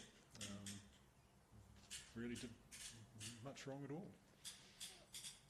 No, well, we haven't got Marty's percentage, but it was pretty step up in quality from Thomas on a fair chunk of that game to get back into it from whatever score he was to get back into 4-all. It was pretty some hot stuff from Thomas. Yeah. And Robert had to respond, and as we've seen, well, Nathan's prediction is correct. It went from 7-3, 7-4, 7-5. Ah, yes. So Don't tell Ethan that. Yeah. Brilliant final and a brilliant competition. is that what Ethan predicted? The Yes, three yeah, he scorelines said, yeah. Before game one? No, after game 7-3. 2. Oh, well, okay. You just like it. Yeah, you just, yeah. Yeah. Okay. All right, well, I might Excellent. sign off here. Yeah. Thank you all for watching. Thank you, Lester, for doing Thank this. you for bringing the camera and Yeah, stuff in. no That's problem. Very, very good. Well, now I've got to work out how to turn it off because I didn't actually turn it on. So.